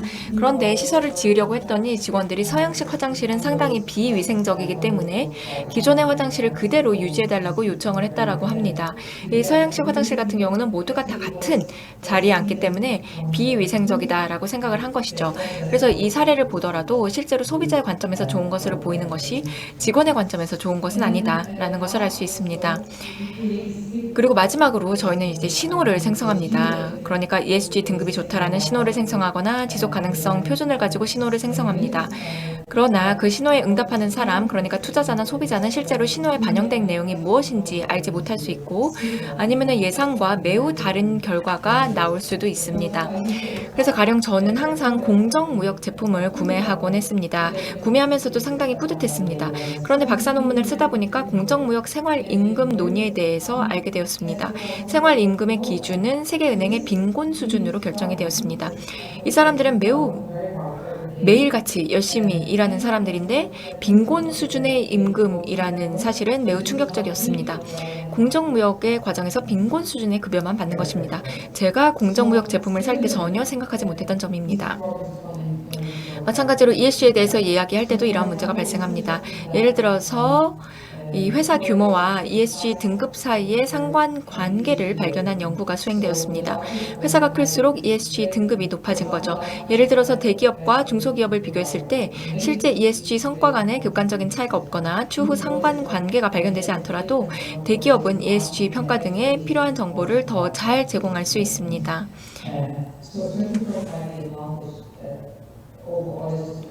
그래서 결국에는 특정 회사는 더 많은 정보를 제공할 수 있다라는 이유만으로 이점을 얻을 수가 있습니다.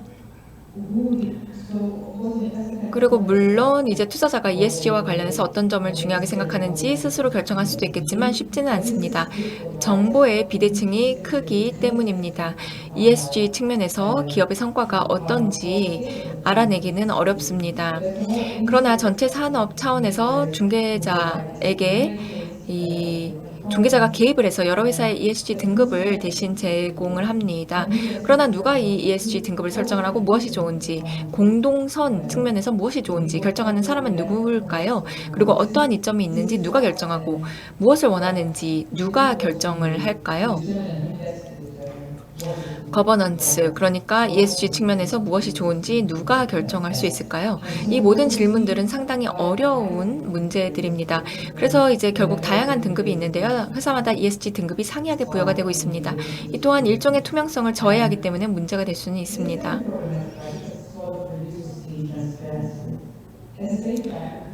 그런데 동시에 줄리안 코벨이라고 이제 연구자님의 말을 빌리자면 어떤 면에서는 또 긍정적이기도 합니다. 왜냐하면 이제 정치에 대해서 이야기를 할 때 항상 다른 정당 그리고 다양한 정책들이 있습니다. 그리고 공익을 위한 생각도 다 다릅니다. 그러나 우리는 진정한 공익이 무엇인지 잘 모릅니다. 객관적으로 정의할 수 있는 것도 아닙니다. 하나의 축에서 좋고 그름을 정의할 수 있는 것이 아니라 여러 개의 축이 있는 것이죠. 그래서 선호도가 다르기 때문에 평가가 다를 수밖에 없고 이런 점에서는 긍정적이라는 사실입니다. 선호도에 맞는 등급을 찾을 수 있기 때문입니다. 그리고 이에 따른 투자가 어떻게 이루어지고 있는지 보는 것도 고무적입니다. 그리고 투자자 입장에서는 등급 자체가 아닌 등급 이면에 있는 기초 데이터를 적극적으로 사용을 합니다. 그리고 이 정보에 따라서 자체적으로 결정을 내리는 것입니다. 결국 투자자들은 단순히 표면적인 정보와 등급에만 의존하는 것이 아니라 다양한 정보를 기반으로 최종 투자 결정을 내리게 됩니다. Ratings themselves.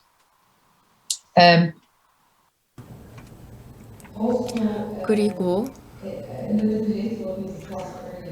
조금 전에 말씀드린 내용과 관련이 있는 또 다른 점을 살펴보자면 무엇이 좋은지 정의하는 여러 가지 방법이 있을 수 있습니다. 무엇이 비즈니스에 상대적으로 좋을지는 다양합니다.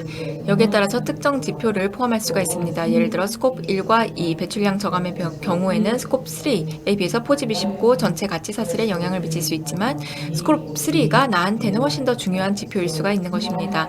그래서 때로는 어떨 때는 이 점수가 어떻게 나왔지? 라고 생각이 들 때가 있는데요. 가령 이제 3명의 학자가 좋은 점수를 받은 일부 회사를 살펴봤는데 등급 평가사, 그러니까 MSCI, S4라든지 피치라든지 아이리스 이런 대형 회사가 등급을 부여하게 되었습니다. 그런데 이제 가령 이제 악서노벨 같은 경우는 페인트와 코팅제를 제조를 하고요. 디아조 같은 경우는 주류 그리고 음료를 생산하고 판매하는 술 회사입니다. 그리고 이제 임페리얼 토바코 컴퍼니가 있고요. 아니면은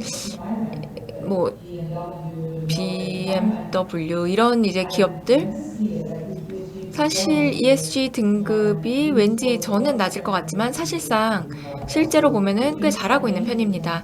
그렇기 때문에 이러한 등급만을 액면가로 받아들이면 매우 위험할 수 있습니다. 왜냐하면 여러분이 정말 중요하다고 여기는 가치가 전혀 반영되어 있지 않을 수 있기 때문입니다. 그리고 이제 전반적으로 보면은 이러한 문제는 미코 노도타 교수님께서 지적하신 또 다른 문제도 있는데요. 바로 측정에 의한 관리 문제입니다. 능력, 식별 가능성, 그리고 비교 가능성이 없다라는 가정하에 가능한데 ESG에서 좋은 것이 무엇인지에 대해 알 수 있는 내용도 있지만 동시에 알 수 없는 측면도 있습니다. 특정 맥락이 있어도 그 개념을 어떻게 정의해야 할지 쉽지 않을 수 있습니다. 어떤 지표를 사용할 것인지 결정하기가 어렵습니다.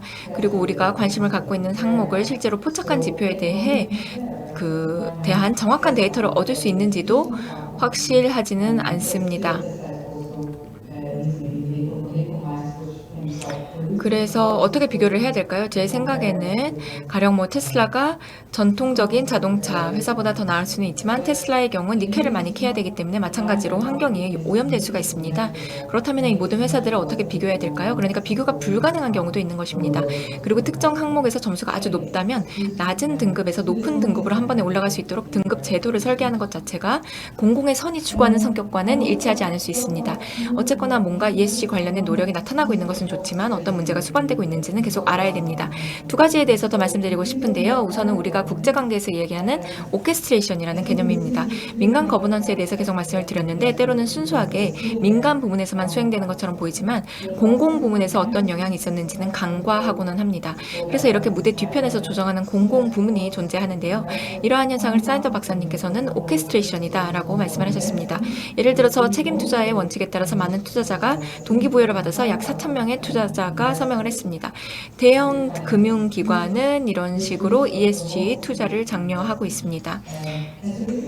이 개념은 UN의 코피 아난 전 사무총장님에 의해서 시작된 개념이고 이 외에도 GRI라는 개념이 있는데요. UN 환경 프로그램에 의해서 공동 재원을 지원받고 있습니다. 그리고 제 학생 중에 한 명이 연구한 내용이 있는데요. 이 다자간 개발은행이 어떻게 녹색 채권 도입을 촉진하려고 하는지를 연구했습니다. 제 학생인 미란 아란린이라는 학생인데 이 내용만 보더라도 여전히 공공 부문의 개입이 많다라는 사실을 확인을 할 수가 있겠습니다. 그리고 최근에 이 분야에 대해서 주목할 만한 내용이 있는데 바로 EU의 사례입니다. EU는 ESG 투자와 관련해서 투명성을 높이는 명확한 규정을 수립해서 ESG를 통제합니다. 그러니까 여전히 주는 아니어도 공공부문에서 ESG의 영향력을 행사하고 민간 부문에 추가적인 동기를 부여한다라는 사실을 볼 수가 있습니다.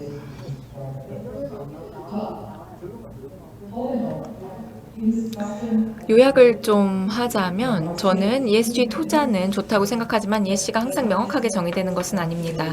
다양한 문제가 있습니다. 그렇다면 우리는 무엇을 정의하고 어떻게 측정을 해야 될까요? 어떻게 더 많은 내용을 알 수 있을까요? 그리고 말씀드린 대로 중소기업에는 부정적인 영향이 있을 수도 있습니다. 그래서 제 개인적인 생각을 말씀드리면서 오늘 발표를 끝내고자 하는데요. 지금 보면은 확실하지 않은 신호가 만연한데 물론 올바른 방향으로는 가고 있습니다. 하지만 실제로 목적지에 도달하지는 못할 수도 있습니다. 가령 기후 변화와 관련해서 좀 구체적으로 말씀을 드려보면 지금 해결해야 되는 매우 큰 문제에 직면해 있습니다. 그렇기 때문에 보다 직접적인 시그널이 필요하다고 생각을 합니다. 단순히 멋지게 보이는 것, 좋은 점수를 얻는 것이 아니라 실제로 어떤 영향을 미칠 수 있는지를 봐야 됩니다. 이게 정말 중요할 것이라고 생각합니다.